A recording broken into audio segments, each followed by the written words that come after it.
പരിശുദ്ധ പരമദിവ്യകാരുണ്യത്തിന് നേരവും ആരാധനയും സ്തുതിയും പുകഴ്ചയും ഉണ്ടായിരിക്കട്ടെ. പരിശുദ്ധ പരമദിവ്യകാരുണ്യത്തിന് നേരവും ആരാധനയും സ്തുതിയും പുകഴ്ചയും ഉണ്ടായിരിക്കട്ടെ. പരിശുദ്ധ പരമദിവ്യകാരുണ്യത്തിന് നേരവും ആരാധനയും സ്തുതിയും പുകഴ്ചയും ഉണ്ടായിരിക്കട്ടെ.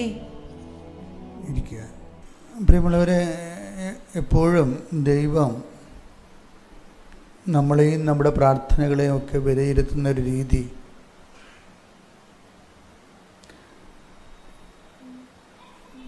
ഓരോ നൽകപ്പെട്ട ഓരോ കാലഘട്ടത്തിലൂടെ നമ്മൾ ഒരു വർഷത്തിൽ നിന്ന് പുതിയ വർഷത്തിലേക്കും പിന്നീട് ഭാവിയിലേക്കുമൊക്കെ നമ്മൾ സഞ്ചരിച്ച് പോകുമ്പോൾ അതിന് ആനുപാതികമായ രീതിയിൽ വിശ്വാസ വളർച്ച അല്ലെങ്കിൽ ദൈവാനുഭവത്തിൽ ഉയർച്ച നമുക്ക് സംഭവിച്ചിട്ടുണ്ടോ എന്ന് നമ്മളെപ്പോഴും ഒരു ആത്മപരിശോധന നടത്തണം. കാരണം ദൈവം ഈ ആത്മപരിശോധന നമ്മൾ നടത്തിയില്ലെങ്കിലും നടത്തണുണ്ട്. അതാണ് ഒരു പ്രശ്നം. നമ്മൾ നമ്മുടെ ആധ്യാത്മിക വളർച്ചയെക്കുറിച്ച് അവലോകനമൊന്നും ഇല്ലെങ്കിലും ദൈവം നമ്മുടെ ആധ്യാത്മിക വളർച്ചയെക്കുറിച്ച് കൃത്യമായ അവലോകനം നടത്തുകയും നമ്മളെ സിലബസിന് പുറത്ത് കളയുകയും ചെയ്യുന്നുണ്ട്. വളരെ വ്യക്തമാണത്. പല ആൾക്കാരുടെ ജീവിതത്തെ നാം പരിശോധിക്കുമ്പോൾ they are out of syllabus, ദൈവത്തിൻ്റെ സിലബസിൽ നിന്ന് പുറത്താണ്.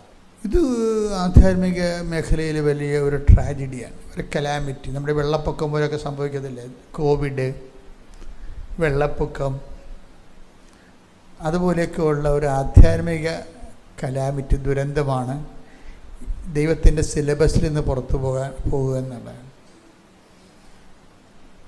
ദൈവമായിട്ടുള്ള എല്ലാ വിഷയവും വളരെ ശ്രദ്ധാപൂർവം കൈകാര്യം ചെയ്യേണ്ടതാണ്. നമ്മുടെ ശ്രമങ്ങൾ പിടിച്ചു നിൽക്കാനുള്ള, ദൈവത്തിലും വിശ്വാസത്തിലും പിടിച്ചു നിൽക്കാനുള്ള ശ്രമങ്ങൾ സത്യസന്ധമാണെങ്കിൽ ദൈവം നമ്മളെ സഹായിക്കും. നമ്മുടെ വിശ്വാസ ശ്രമങ്ങൾ അത് പലപ്പോഴും വ്യാജമാകാനുള്ള കുറേ സാഹചര്യങ്ങളുണ്ട്. വിശ്വാസ ശ്രമങ്ങൾ ചില സമയത്ത് ചിലർക്ക് വ്യാജമായ ശ്രമങ്ങൾ നടത്തും. അത് ഫുള്ളായിട്ട് വിഷയം ഓറിയൻറ്റഡായിട്ട് ജീവിക്കുമ്പോഴാണ് വിശ്വാസം വ്യാജനാകുന്നത്. നമ്മളെപ്പോഴും ദൈവത്തുമായിട്ട് ബന്ധപ്പെടുന്ന ഓരോ കാര്യങ്ങൾക്കും, ദൈവവുമായിട്ട് ഇടപെടുന്ന ഓരോ കാര്യങ്ങൾക്കും നമുക്ക് എന്തെങ്കിലും വിഷയം ഉണ്ടാകും. ഒന്നെങ്കിൽ പരീക്ഷ, അല്ലെങ്കിൽ കല്യാണം, അല്ലെങ്കിൽ വിൽപ്പന, ഇങ്ങനെ എന്തെങ്കിലും വിഷയം വെച്ചാണ് നീ എപ്പോഴും ദൈവമായിട്ട് ഇടപെടുന്നുണ്ടെങ്കിൽ നീ ബ്രാൻഡഡ് വേജനാണ് ശരിക്കും ദൈവത്തിൻ്റെ തിരുസന്നിധിയിൽ. കാര്യം ദൈവമല്ല നിൻ്റെ വിഷയം, ദൈവത്തെ വെച്ചുള്ള കഴിഞ്ഞുകൂടലാണ് വിഷയം. ഇത് ഭയങ്കര ദുരന്തമാണ്, ഇത് വല്ലാത്ത ദുരന്തമാണ്. ഒന്നാമതൊരു ഇതിൻ്റെ വിഷയം വെച്ച് കഴിഞ്ഞാൽ എന്താണ് ഇതിൻ്റെ ദുരന്തം എന്ന് പറയുമ്പോൾ സംഭവിക്കണമെന്ന് വെച്ച് കഴിഞ്ഞാൽ ദൈവം കമ്മ്യൂണിക്കബിൾ അല്ലാതെ വരും. കുറേ നാൾ കഴിഞ്ഞാൽ ദൈവത്തിൻ്റെ ഇപ്പോൾ ഈ ഉടമ്പടിയൊക്കെ വന്നപ്പോൾ ഉടമ്പടിയൊക്കെ വളരെ പെർഫെക്റ്റായിട്ട് പ്രയോഗിച്ച് ജീവിക്കുന്ന ആയിരക്കണക്കിന് മനുഷ്യരിപ്പോൾ ഉണ്ട്. ഉടമ്പടി പെർഫെക്റ്റായിട്ട് ആ ഉടമ്പടി പ്രകാരം ജീവിച്ച് ദൈവത്തിൽ വളരുന്ന ആയിരക്കണക്കിന് മനുഷ്യരുണ്ട്. ഇവരോടൊക്കെ ദൈവം സംവേദിക്കുന്നുണ്ട്. അതാണ് വിഷയം. ഇപ്പം ഇന്നൊരു സാക്ഷ്യമുണ്ടായി. മഞ്ജു മാട്ടർ എന്നും പറഞ്ഞ അങ്കമാലിക്കാരത്തിയാണ്. അവർ പറയണത് അവരുടെ വീടിങ്ങനെ ജപ്തിയായി കിടക്കുന്നു എങ്കിലും കർത്താവ് അവരോട് പറയും, നീ കൊലുസൊക്കെ വിറ്റ്, നിൻ്റെ പാദസരമൊക്കെ വിറ്റ്. അപ്പോൾ അവൾ കർത്താവിനോട് ചോദിക്കും, അവൾക്ക് ചിരി വരും, കർത്താവ് ഇങ്ങനെ പാദസരത്തിലൊക്കെ ഇടപെടുക എന്ന് പറയും. അതായത് ദൈവം വളരെ സിമ്പിളാണ്. നമ്മളുടെ ജീവിത സാഹചര്യം സിമ്പിളാണെങ്കിൽ ആ സിമ്പിളായ ജീവിത സാഹചര്യവുമായിട്ട് ദൈവം നമുക്കൊരു മെസ്സേജ് തരും. ഇപ്പം യെരമ്യായ്ക്കും പ്രവാചകന്മാർക്കൊക്കെ മെസ്സേജ് കൊടുത്തില്ലേ? അപ്പോൾ അവരുടെ ലൈഫ് സിറ്റുവേഷൻ വെച്ചാണ് മെസ്സേജ് കൊടുക്കുന്നത്. അപ്പോൾ നമ്മൾ ഒരു പ്രായം കഴിഞ്ഞാൽ പിന്നെ ദൈവവുമായിട്ട് കമ്മ്യൂണിക്കേറ്റ് ചെയ്യുന്ന ആൾക്കാരാകണം. അല്ലാതെ എപ്പോഴും ഇങ്ങനെ ഓരോ കാര്യത്തിനും ഇങ്ങനെ ദൈവദൃസന്നിധിയിൽ പ്രാർത്ഥിക്കുകയും കരയുകയൊക്കെ ചെയ്യുന്ന ആൾക്കാരായിട്ട് തന്നെ അങ്ങനെ മരിക്കരുത് ഒരിക്കലും. അങ്ങനെ മരിച്ചാൽ അത് ഒരു ഗതികെട്ട മരണമായിരിക്കും. അത് എന്ന് വെച്ച് കഴിഞ്ഞാൽ ഇപ്പോൾ പെട്ടെന്ന് പാമ്പ് കടിച്ച് മരിച്ചെന്നൊക്കെ പറയത്തില്ലേ, അപ്പോൾ അവർ ചിലർ പറയും അയ്യോ അത് ദുർമരണമായിപ്പോയില്ലാന്ന്. അതപ്പോൾ ആൾക്കാരുടെ അന്ധവിശ്വാസമാണ്. എന്നാലും ഒരു സമാധാനപൂർണമായ മരണമല്ലല്ലോ അത്. ഇതുപോലെ തന്നെയാണ് എപ്പോഴും നീ അളിഞ്ഞ മോന്തയുമായിട്ട് ദൈവത്തിൻ്റെ അടുത്ത് ഓരോ കാര്യങ്ങൾ മാത്രം ചോദിച്ചും പ്രാർത്ഥിച്ചും നേടിയൊക്കെ അവസാനം മരിക്കുകയാണെങ്കിൽ പാമ്പ് കടിച്ച് മരിച്ച പോലെ ഇരിക്കും. എനിക്ക് മനസ്സിലായില്ലേ സംഭവം? കാര്യം മനസ്സിലായില്ലേ? എന്ന് വെച്ച് കഴിഞ്ഞാൽ ഒരു പ്രിപ്പറേഷനും ഇല്ലാതെ പെട്ടെന്ന് അങ്ങോട്ട് മരിച്ചു പോകും.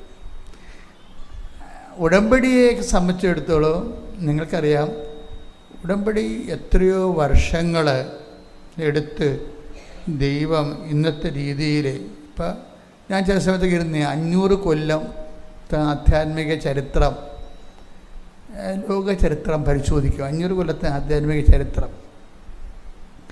500 കൊല്ലം മുമ്പ് നമ്മൾ എവിടെയായിരുന്നു, എന്താണ് ഇന്നത്തെ കത്തോലിക്കരും ക്രിസ്ത്യാനികളും പ്രാർത്ഥിച്ചത്, ഇന്നത്തെ പ്രാർത്ഥന എന്താണ്, അന്നത്തെ പ്രാർത്ഥന ഇന്നത്തെ പ്രാർത്ഥന തമ്മിൽ വ്യത്യാസം എന്താണ്, എന്തെങ്കിലും കാതലായ വ്യത്യാസം പ്രാർത്ഥനാ രൂപത്തിൽ വന്നിട്ടുണ്ടോ, അങ്ങനെ ഞാൻ ഇടയ്ക്ക് ചിന്തിക്കുന്ന ആളാണ്.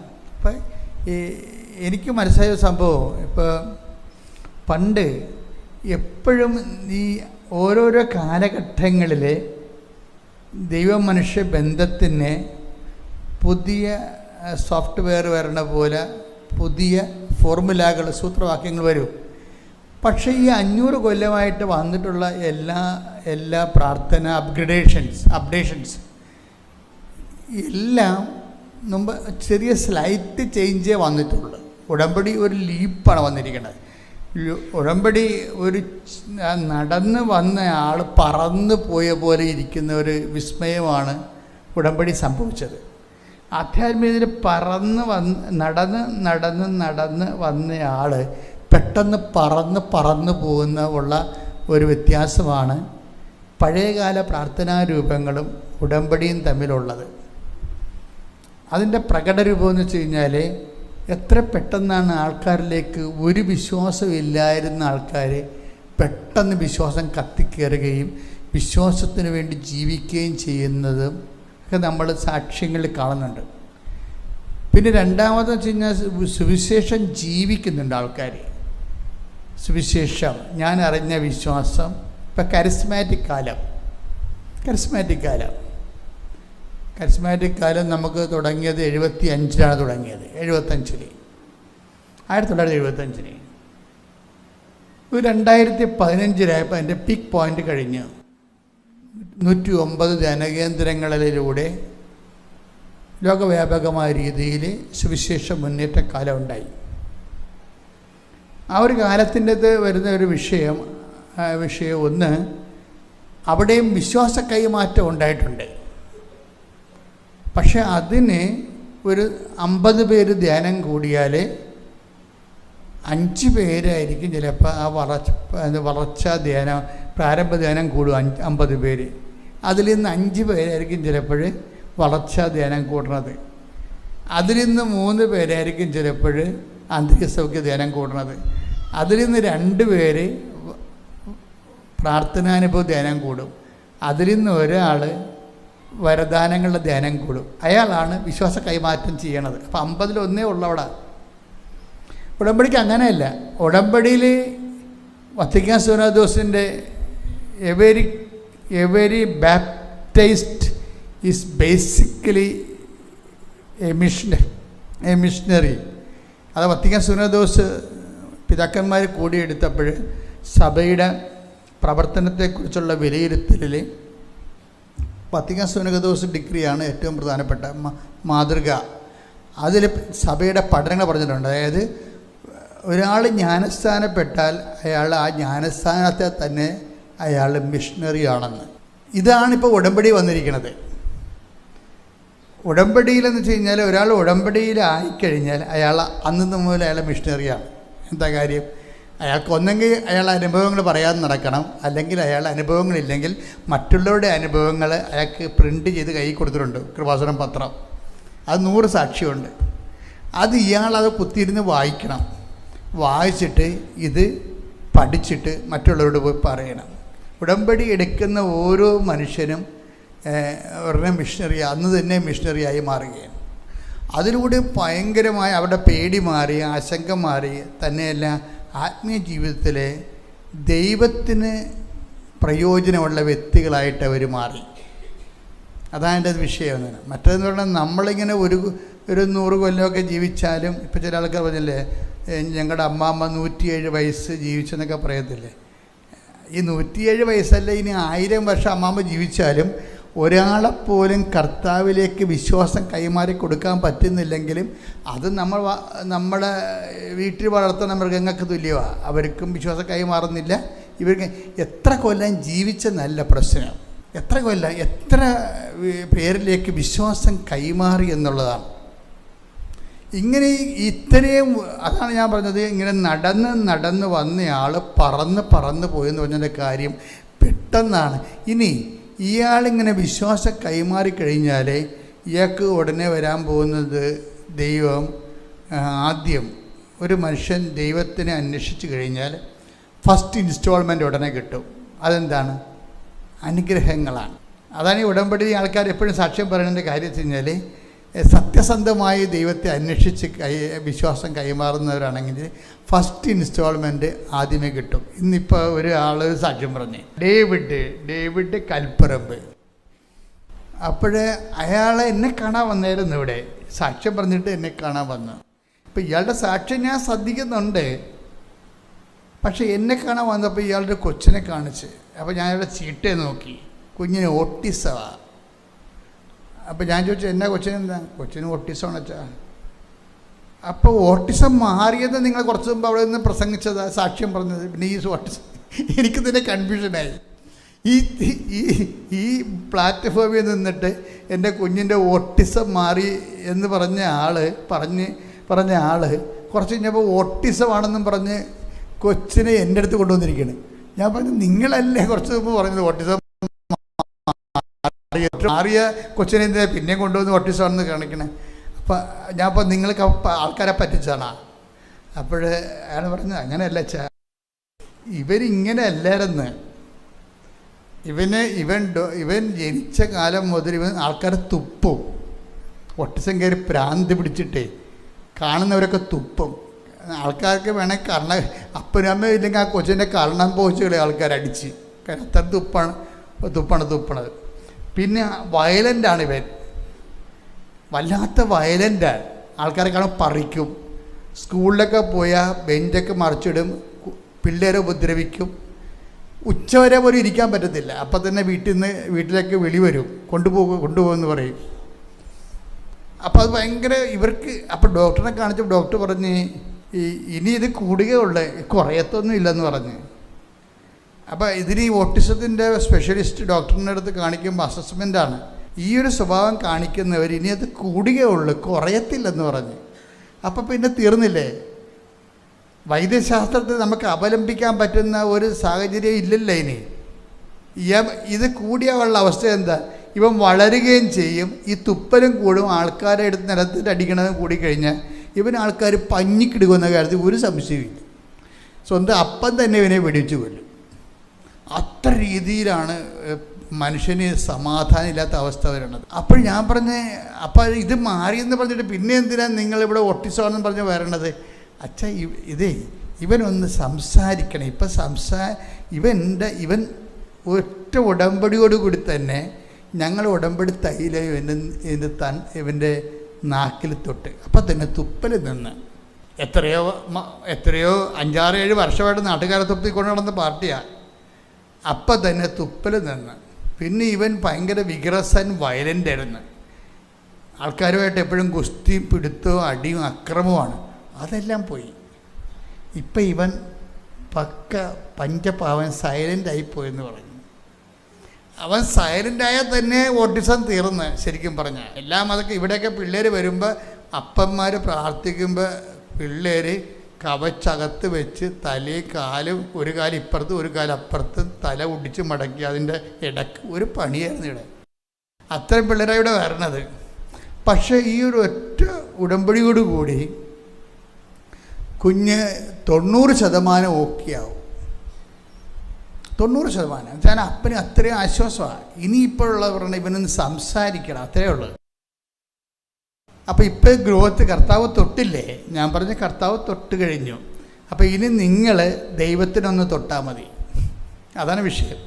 ദൈവത്തിനെ തൊടത്തില്ല, അതാണ് പ്രശ്നം. അതായത് കർത്താവ് നമ്മളെ തൊട്ടാൽ പിന്നെ നമ്മുടെ മുമ്പിലുള്ള ഓപ്ഷൻ നമ്മൾ കർത്താവിനെ തൊടണം. അതിൻ്റെ തന്ത്രങ്ങളും അതിൻ്റെ വിജ്ഞാനവും പഠിക്കണം.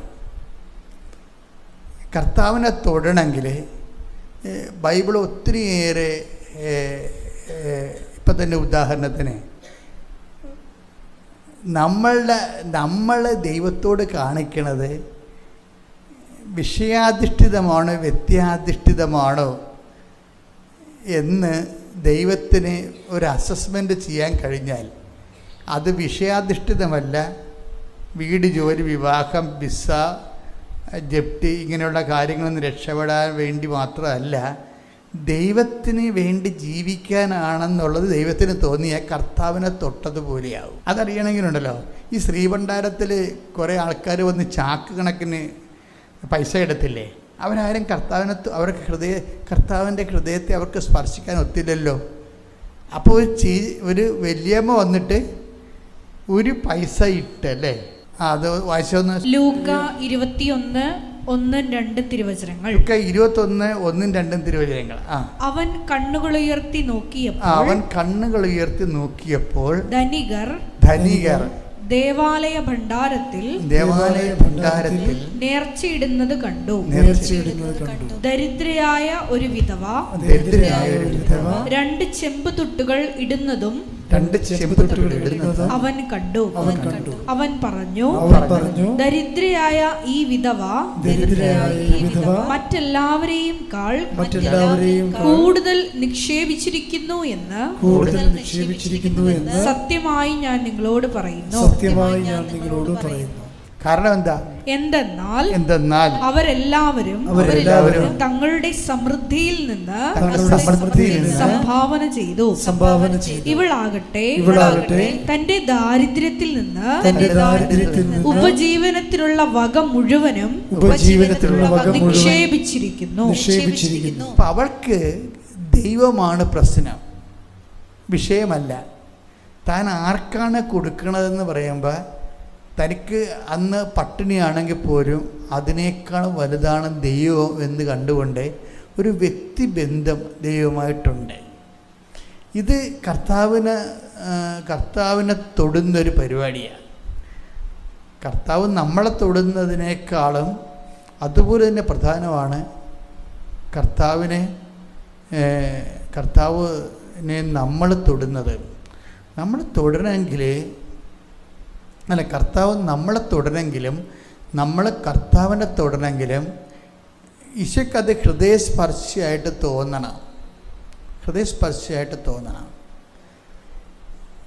അതൊരു വിഷയബന്ധിയായിട്ടല്ല നമ്മൾ ഇപ്പം ആദ്യ കാര്യങ്ങളൊക്കെ നമുക്ക് വിഷയബന്ധിയായിട്ട് ജീവിക്കാം. നമ്മുടെ എന്തെങ്കിലും ഞങ്ങളൊക്കെ പഠിക്കുന്ന കാലത്തൊക്കെ മാർക്ക് കിട്ടാനും അതുപോലെ തന്നെ പല കാര്യങ്ങൾക്ക് വേണ്ടി പ്രാർത്ഥിച്ചിട്ടുണ്ട്. എല്ലാം വിഷയബന്ധിയാണ്. പക്ഷേ നമ്മൾ 10-50 വയസ്സാകുമ്പോഴും വിഷയബന്ധിയായിട്ട് തന്നെയാണെന്നുണ്ടെങ്കിൽ വരാൻ പോകുന്ന വിഷയമെന്ന് വെച്ചാൽ ദൈവം നമ്മളെ അങ്ങ് ഒരാളായിട്ട് കരുതത്തില്ല. നമ്മളുടെ വിഷയങ്ങൾക്ക് ദൈവം വില കൊടുക്കത്തുമില്ല. അതുകൊണ്ട് ഈ പടിപടിയായിട്ട് അതൊരു ഈ ഉടമ്പടിക്കുണ്ടാകുന്നൊരു ഗുണമെന്ന് പറയണത്, ഉടമ്പടി നമ്മളെ കൊണ്ട് ഒത്തിരി ഹോംവർക്ക് ചെയ്യിക്കും. നമ്മൾ ഉടമ്പടിയുടെ ഒരു ഒഴുക്കുണ്ട്. ആ ഒഴുക്കിൻ്റെ കൂടെ നിന്ന് കൊടുക്കാനുള്ള ദൈവസ്നേഹം ഉണ്ടായാൽ മതി. ആ ഉടമ്പടിക്ക് അതിൻ്റെതായിട്ടുള്ള ഒരു ഒഴുക്കുണ്ട്.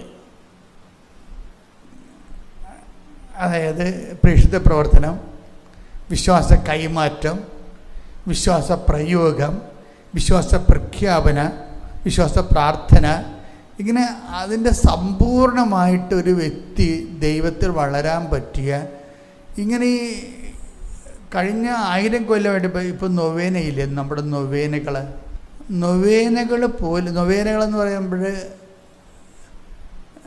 ആദിമകാലങ്ങളിൽ ഉണ്ടായിരുന്ന പ്രാർത്ഥന നൊവേനയാണ്. ശരിക്കും 9 ദിവസത്തെ പ്രാർത്ഥന. നമ്മൾ 10-ാം തിരുനാളെന്ന് പറയുന്ന പരിശുദ്ധാത്മാവ് വരുന്ന ദിവസത്തിൻ്റെ ആ 9 ദിവസമാണ് മാതാവും അപ്പോസ്തലന്മാരും കൂടി സെക്കേന് മുട്ടുശാലയെ പ്രാർത്ഥിച്ചതാണ് 9 ദിവസം. അതാണ് നൊവേനയുടെ അടിസ്ഥാനം. നൊവേന ആദ്യം മുതലേ ഉള്ളതാണ്. പിന്നീട് നമുക്കൊരു 12-ാം നൂറ്റാണ്ടൊക്കെ വന്നപ്പോൾ അപ്പാരിഷൻസൊക്കെ വന്നില്ലേ, കുറേ അപ്പാരിഷൻസ് വന്ന്. ഇപ്പം കൃപാസനം ഇപ്പം നിങ്ങൾ വന്നിരിക്കണത് എന്തുകൊണ്ടാണ്? ഇതൊരു ധ്യാന കേന്ദ്രമായതുകൊണ്ടും തീർത്ഥാടന കേന്ദ്രം, ഇത് ധ്യാന കേന്ദ്രമല്ല, തീർത്ഥാടന കേന്ദ്രമല്ല, ഇത് പ്രത്യക്ഷീകരണ സന്നിധാനമാണ്. 2004 ഡിസംബർ 7-ാം തീയതി പരിശുദ്ധ അമ്മ ഉച്ചയ്ക്ക് 2:30 മണിക്ക് ഇവിടെ ആരാധന ഇതുപോലെ എഴുന്നള്ളിയിരിക്കുമ്പോൾ സമയഘടികാരം നെഞ്ചിൽ ചാർത്തി ഇവിടെയാണ് പ്രത്യക്ഷപ്പെട്ടത്. എന്നിട്ട് ദുരന്തമുണ്ടാകാൻ പോണ്, പ്രാർത്ഥിക്കണമെന്ന് പറഞ്ഞു. അത് 10 കൊല്ലം ഞങ്ങൾ പ്രൈവറ്റായിട്ടാണ് പ്രാർത്ഥിച്ചത്. 10 കൊല്ലം കഴിഞ്ഞപ്പോൾ വേറെ ഒരു പ്രത്യക്ഷീകരണം ഉണ്ടായി. 10 കൊല്ലം 2004 കഴിഞ്ഞ് 2014 ആയപ്പോൾ വേറെ ഒരു 2011 വേറെ ഒരു പ്രത്യക്ഷീകരണം ഉണ്ടായി. ഇസ്രയേലിൽ പോയപ്പോൾ ഇസ്രയേലിലെ അമ്മയുടെ എല്ലാ സ്ഥലങ്ങളിലും ഒരു കറുത്ത കൊന്തയുമായി നടന്ന് ഞാൻ ഇസ്രയേലും മുഴുവൻ അമ്മയുടെ സ്ഥലങ്ങളിലെല്ലാം തീർത്ഥയാത്രയായി പോയി പ്രാർത്ഥിച്ച്, എല്ലാ സ്ഥലങ്ങളിലും മുട്ടിയിൽ നിന്ന് തന്നെയാണ് പ്രാർത്ഥിച്ചത്. 10 ദിവസം എടുത്ത് പ്രാർത്ഥിച്ച ആ പ്രാർത്ഥനയ്ക്ക്. അപ്പോൾ എനിക്ക് വേറെ എൻ്റെ കൂടെ 10-30 പേരുണ്ടെങ്കിലും ഞാൻ ആരെയും മൈൻഡ് ചെയ്തില്ല. അപ്പം ഞാനും വിജയകുമാർ എൻ്റെ കൂടെ ഉണ്ടായിരുന്നു. പക്ഷേ അദ്ദേഹത്തിൻ്റെ രീതി പ്രാർത്ഥിക്കും. ഞാൻ സെലക്റ്റീവ് പ്രെയറായിരുന്നു. ഞാൻ ഈശോ ജ്ഞാനസ്ഥാന സ്ഥലത്ത് ചെന്ന് മുട്ടുകുത്തി വെള്ളത്തിലിറങ്ങി വിശ്വാസപ്രമാണം ചൊല്ലി, പിന്നെ ഈശോയുടെ കുരിശിൻ്റെ വഴികളിലെല്ലാം പോയി പാഷൻ കൊന്ത ചൊല്ലി, പീഡാനുഭവ കൊന്ത ചൊല്ലി, പിന്നെ ഈശോ അമ്മ ഉണ്ടായിരുന്ന നസ്രത്ത് വീട്ടിൽ പോയി 3 മണിക്കൂർ ഇരുന്ന് അമ്മയുടെ അടുക്കളയിൽ ഇരുന്ന് പ്രാർത്ഥിച്ച്. നസ്രത്തിൽ കഴിഞ്ഞ കൊല്ലം പോയപ്പോഴും നസ്രത്തിൽ പോയി. അപ്പം നസ്രത്തിലെ അമ്മയ്ക്ക് മംഗളവാർത്ത കൊടുത്ത ആ വലിയ പള്ളിയുടെ അകത്ത് നിലവറയിൽ ഒരു എത്യോപ്യക്കാരൻ ഒരു ബ്ലാക്ക് ഉണ്ടായിരുന്നു. അദ്ദേഹം ഒരു ബ്രദറാണ്. അപ്പം ഞങ്ങൾ ചെല്ലുമ്പോൾ അദ്ദേഹം അവിടെ കസ്റ്റോഡിയനായിട്ട് ഉണ്ടായിരുന്നു. അപ്പോൾ എൻ്റെ കൂടെ ഉണ്ടായിരുന്ന അച്ഛൻ പറഞ്ഞ് ഇദ്ദേഹമാണ് എൻ്റെ കസ്റ്റോഡിയൻ. എന്ന് വെച്ച് കഴിഞ്ഞാൽ മാതാവ് മംഗളവാർത്ത, അമ്മയ്ക്ക് മംഗളവാർത്ത കിട്ടി. മാലാഖ ഗബ്രിയേൽ ദൂതൻ അമ്മയോട് സംസാരിച്ചു. അപ്പോൾ ഇതാ കർത്താവിൻ്റെ ദാസി നിൻ്റെ വചനം പോലെ എന്നിൽ നിറവേറട്ടെ എന്ന് പറഞ്ഞ ഒരു സ്ഥലമുണ്ട്. അത് അകത്താക്കി, അത് നിലവറയിലാണ്. ആ ദേവാലയത്തിൻ്റെ നിലവറക്ക് വേറെ പൂട്ട് വെച്ചിരിക്കുകയാണ്. അതൊരു എത്യോപ്യക്കാരൻ്റെ കയ്യിലാണ് സഭ താക്കോൽ കൊടുത്തിരിക്കുന്നത്. അപ്പം ഞങ്ങൾ ചെല്ലുമ്പോൾ ഞാൻ രാത്രി പ്രാർത്ഥിച്ചാണ് ചെന്നത്. നഷ്ടത്തിൽ രാത്രി കിടന്നുറങ്ങിയിട്ട് രാവിലെ അമ്മയുടെ വീട്ടിൽ പോവുകയാണ് ചെയ്തത്. അപ്പോൾ പോയപ്പോൾ ഈ എത്യോപ്യക്കാരൻ അന്ന് അവിടെ ഉണ്ട്. ഇപ്പോൾ എൻ്റെ കൂടെ ഉണ്ടായിരുന്ന തോമസ് അച്ഛൻ പറഞ്ഞ് ഇത് ധ്യാനഗുരുവാണ്, യോപ്പായിലും ടെല്ലവീവിലും ധ്യാനിപ്പിക്കാൻ വേണ്ടി മലയാളത്തിൽ നിന്ന് വന്നതാണ്. ഈ നിലവറ തുറന്ന് അച്ഛൻ അമ്മയുടെ ഒരാളാണ്, ഈ നിലവറ വന്ന് അച്ഛനെ തുറന്നു കൊടുക്കുമെന്ന് ചോദിച്ചപ്പോൾ എത്യോപ്യക്കാരൻ ഭയങ്കര സന്തോഷമായിട്ട് എനിക്ക് തുറന്നു തന്ന് മംഗളവാർത്തയുടെ സ്ഥലം. അപ്പോൾ ഞാൻ മംഗളവാർത്തയുടെ സ്ഥലത്തേക്ക് താഴേക്ക് ഇറങ്ങി ചെന്നപ്പോഴുണ്ട് അവിടെ, അതായത് അവിടെ എഴുതി വെച്ചിട്ടുണ്ട്, ഒരു ലത്തീൻ പദമാണ്, അതായത് ഹിക്ക് വെർബും കാരും എസ്ത്, ഇവിടെയാണ് വചനം മാംസമായി. എൻ്റെ അമ്മ ഇത് വായിക്കുക എൻ്റെ കണ്ണ് നിറഞ്ഞു പോയി. ഞാനവിടെ ഇങ്ങനെ ഐസുരുകിയ പോലെ അങ്ങനെ നിന്ന് മുട്ടേ നിന്ന്, എന്നിട്ട് വിറച്ച് ഞാൻ ഈ കല്ലേ തൊട്ട്. ഇവിടെയാണ് വചനം മാംസമായത്. വിശ്വാസത്തിൻ്റെ സത്യങ്ങളെ നമ്മൾക്കൊന്ന് തൊടാൻ കഴിയുമ്പോൾ തന്നെ പരിശുദ്ധാത്മാവ് നമ്മുടെ വിശ്വാസത്തിൻ്റെ തോതനുസരിച്ച് നമ്മളിങ്ങോട്ട് ആവശിച്ച് പിടിക്കും. ഞാൻ പുറത്തിറങ്ങിയിട്ട് സംസാരിക്കാൻ പറ്റില്ല. കാര്യം നിങ്ങളുടെ ജീവിതത്തിൽ എപ്പോഴെങ്കിലുമൊക്കെ യഥാർത്ഥ ദൈവാനുഭവത്തിലേക്ക് വരണം മക്കളെ. അല്ല ഓരോരോ കാര്യത്തിന് വേണ്ടി നമ്മൾ ഈ പിള്ളേർ പപ്പങ്ങ കുത്തിയിടുന്ന പോലെ അനുഗ്രഹം കുത്തിയിട്ട് എന്നിട്ട് തന്നതിന് കൊള്ളാം, തരാത്തതിന് മോന്തം കയറ്റി അവർക്ക് കൊടുത്ത് അവർ കാനഡയിൽ പോയി, ഞാനിപ്പോൾ ഇവിടെ നിൽക്കുകയാണെന്നൊക്കെ പറഞ്ഞ് അളിഞ്ഞ മോന്തമായിട്ട് ഇങ്ങനെ പെയ്തും പെറുക്കിയും പിച്ചും പേയും പറഞ്ഞ് ചെവി ചെമ്പരത്തിയും വെച്ചുകൊണ്ട് ഗതി കിട്ടാ പ്രേതം പോലെ എന്തുമാത്രം ക്രിസ്ത്യാനികളാണ് നടക്കണമെങ്കിൽ നാണം ഉണ്ടെങ്കിൽ നിങ്ങൾ ദൈവത്തെ അന്വേഷിക്കുക. ഇനിയെങ്കിലും എൻ്റെ ദൈവത്തെ അന്വേഷിക്കുക. അപ്പോൾ ബാക്കിയുള്ളതെല്ലാം നമ്മൾ ദൈവത്തെയാണ് അന്വേഷിക്കണമെന്ന് തോന്നിയാൽ അത് ഞാൻ 10 ദിവസങ്ങൾ ധ്യാനം നടത്തിയില്ലേ, 10 ദിവസങ്ങളിൽ അമ്മയുടെ അടുക്കളയിൽ പോയിരുന്നു. അപ്പോൾ പണ്ടത്തെ 2000 കൊല്ലം മുമ്പുള്ള അടുപ്പുണ്ട്, അമ്മ വെള്ളം കോരിയ കുഞ്ഞ് കിണറുണ്ട്, അതെല്ലാം സൂക്ഷിച്ചു വെച്ചിട്ടുണ്ട്. ഞാൻ എൻ്റെ അരികിൽ പോയിരുന്ന് കൊന്തയില്ലേ 1.5 മണിക്കൂർ എല്ലാവരും ഓരോ കാഴ്ച കണ്ട് നടക്കുമ്പോൾ ഞാൻ പോകാതെ ഇവിടെ ഇരുന്ന് കൊന്തയില്ലേ. എന്താ കാര്യം? അമ്മ അന്നത്തെ അത്തികടയും ചപ്പാത്തി റൊട്ടിയൊക്കെ ഉണ്ടാക്കി ഉണ്ണീശോയുടെ വായി വെച്ച് കൊടുത്ത സ്ഥലമാണത്. അപ്പോൾ അവിടെ ഔസേപ്പിതാവും ഇരുന്നിട്ടുള്ള സ്ഥലമാണ്. അപ്പം ഞാൻ അവിടെ പോയിരുന്ന് കൊന്തയില്ലേ. അപ്പോൾ ഇതിങ്ങനെ ഇരിക്കുമ്പോൾ നമുക്കുണ്ടാകുന്ന വിഷയം, നമ്മൾ നമ്മുടെ ആത്മാവിൻ്റെ കൈകൾ കൊണ്ട് ദൈവത്തെ തൊടുകയാണ് വിശ്വാസത്തല്ലേ. അപ്പോൾ നമ്മൾ പറയും നമുക്കൊന്നും വേണ്ട, ദൈവത്തെ മതിയെന്ന് പറയും. നമുക്കൊന്നും വേണ്ട എന്ന് ചെയ്തു. അപ്പം അതിങ്ങോട്ട് തിരിച്ചു വരുമ്പോൾ, അടുക്കളയിൽ നിന്ന് തിരിച്ചു വരുമ്പോൾ അമ്മ മരിച്ചു കിടക്കുന്ന ഒരു രൂപം അവിടെ 10,000 മെഴുകുതിരി കത്തിച്ച് വെച്ച് അതിൻ്റെ നടുക്ക് അമ്മ ഇങ്ങനെ മരിച്ചു കിടക്കണ ഭയങ്കരമായ ദിവ്യരൂപമാണത്. നമ്മൾ കണ്ടെടുക്കാതെ ഇങ്ങനെ നോക്കി നിൽക്കുമോ, അവിടെ നിന്ന് നമ്മൾ ഉടലോടെ എടുക്കപ്പെടുകയാണ്. അപ്പോൾ ഇതൊക്കെ കണ്ട് പ്രാർത്ഥിച്ചൊക്കെ ഞാൻ ഈജിപ്തിലോട്ട് പോയി. രാത്രിയായപ്പോൾ ഒരു 3 മണി, ഞാനൊരു കെയ്റോ ഹോട്ടലിൽ ഉറങ്ങുകയാണ്. 3 മണിയായപ്പോൾ ഈ അമ്മ തന്നെ ഒരു 3-4 പേരുടെ അകമ്പടി കൂടി രാജകീയമായിട്ട് ഇങ്ങോട്ട് വരണ കാണാം. വന്ന വരവേ അപ്പോൾ എനിക്കെൻ്റെ കണ്ണ് തുറന്നിട്ടുണ്ട്. ഇതില്ല 3 മണിയെന്ന് പറയുമ്പോൾ നമ്മുടെ ഒരു 5 മണി പരുവാണ്. പരവരാ വെളുപ്പം എന്ന് നമ്മൾ പറയണ പോലെ ഒരു ടൈമാണ്. നമുക്ക് ആളെ കാണാം. അപ്പോൾ ഇങ്ങനെ ഈ രാജകീയമായിട്ട് ഇങ്ങനെ വന്നിട്ട് ഈ അമ്മ അടുത്ത് വരുമ്പോൾ തന്നെ എൻ്റെ മനസ്സിലെ ആത്മാവ് പറയുന്നുണ്ട്, ഇപ്പോൾ നിൻ്റെ വായിൽ അമ്മ വിരലുകൾ താഴ്ത്തുവെന്ന്. അപ്പോൾ അതിൻ്റെ മനസ്സിൽ പറയുന്നുണ്ട്, അമ്മ വിരൽ താത്തണമുമ്പോൾ തന്നെ പരിശുദ്ധാത്മാവ് എനിക്ക് അറിവ് തരുന്നുണ്ട്, ഇപ്പോൾ അമ്മയുടെ 4 വിരലുകൾ നിൻ്റെ വായിൽ താഴ്ത്തും. അതുപോലെ തന്നെ അമ്മ 4 വിരൽ കൊണ്ടുവന്നിൻ്റെ വായിൽ താഴ്ത്തുകയും ഞാനിങ്ങനെ കയറി പിടിക്കുകയും ചെയ്യും. നല്ല പഞ്ഞിപ്പോട് കൂടിയുള്ള ഒരു ചെറിയ ഒരു കുളിർമയാണുള്ളത്. അപ്പോഴേ അമ്മയുടെ മുഖത്തോട് ഞാൻ നോക്കുമ്പോൾ അമ്മയുടെ കണ്ണിൽ നിന്നേക്ക് മനസ്സിലാക്കേണ്ടത് 2 മനുഷ്യർ എൻ്റെ അപ്പുറത്തും ഇപ്പുറത്തും കിടക്കുന്നുണ്ട്. അത്രയും ഞാൻ അറിഞ്ഞില്ല. ആ സമയത്ത് ഞാൻ ഈ കിടക്കുന്ന മനുഷ്യരെ നോക്കുമ്പോൾ ആരാണ്, ഒരാൾ എനിക്ക് അത്ര പെട്ടെന്ന് മനസ്സിലായില്ല. പക്ഷേ ഒരു പരിചയമുണ്ട് നമുക്ക് ഒരു ക്യാച്ച് ചെയ്യാൻ പറ്റണില്ല. പരിചയമുണ്ട്, ഈ ഫിഗർ അറിയാം നമുക്ക്. പക്ഷെ ഒരു ഫിഗർ വലതുവശത്ത് കിടക്കുന്ന ഫിഗർ ജോൺ മരിയ വിയാനിയാണ്. അത് കട്ടൻ്റെ ഫിഗറാണ്. മറ്റേ ഫിഗർ വ്യക്തമല്ല, പക്ഷെ പരിചയമുണ്ട്. ഓർമ്മയിൽ നിന്ന് എടുക്കണമെന്ന് മാത്രമേ ഉള്ളൂ. പക്ഷേ ഈ കൈ വായിന്ന് ഊരിക്കഴിഞ്ഞ് കഴിഞ്ഞപ്പോൾ ഉണ്ടല്ലോ, എൻ്റെ ഒരു ബോധം വേറെ രീതിയിൽ മറിഞ്ഞു പോയിട്ട് ഞാൻ ശ്വാസം എടുത്തും അടക്കിയും പിടിച്ചും എനിക്ക് വല്ലാത്ത പരിഭ്രമമായിട്ട് ഞാൻ ചാടി പുറത്ത് വീണു. അപ്പോൾ ഒരു 3 മണിയാണെങ്കിൽ 5 മണിയുടെ ഒരു വെളുപ്പാണുള്ളത്. ആ ഇരുണ്ട വെളുപ്പിലൂടെ ഞാൻ ഭ്രാന്തി പിടിച്ച പോലെ ഓടി കിഴക്കോട്ടാണ് ഓടണമെന്നൊക്കെ അറിയാം. അപ്പോൾ നോക്കുമ്പോൾ ഒരു സമുദ്രം പോലൊരു സംഭവമാണ്. അത് നൈൽ നദിയോ എന്തോ കടലോ ആണ്. അപ്പോൾ എനിക്ക് അപ്പോഴുണ്ടായിരുന്ന ഒരു ത്രസിപ്പിൽ ഞാൻ വെള്ളത്തിലോട്ട് ഇറങ്ങി.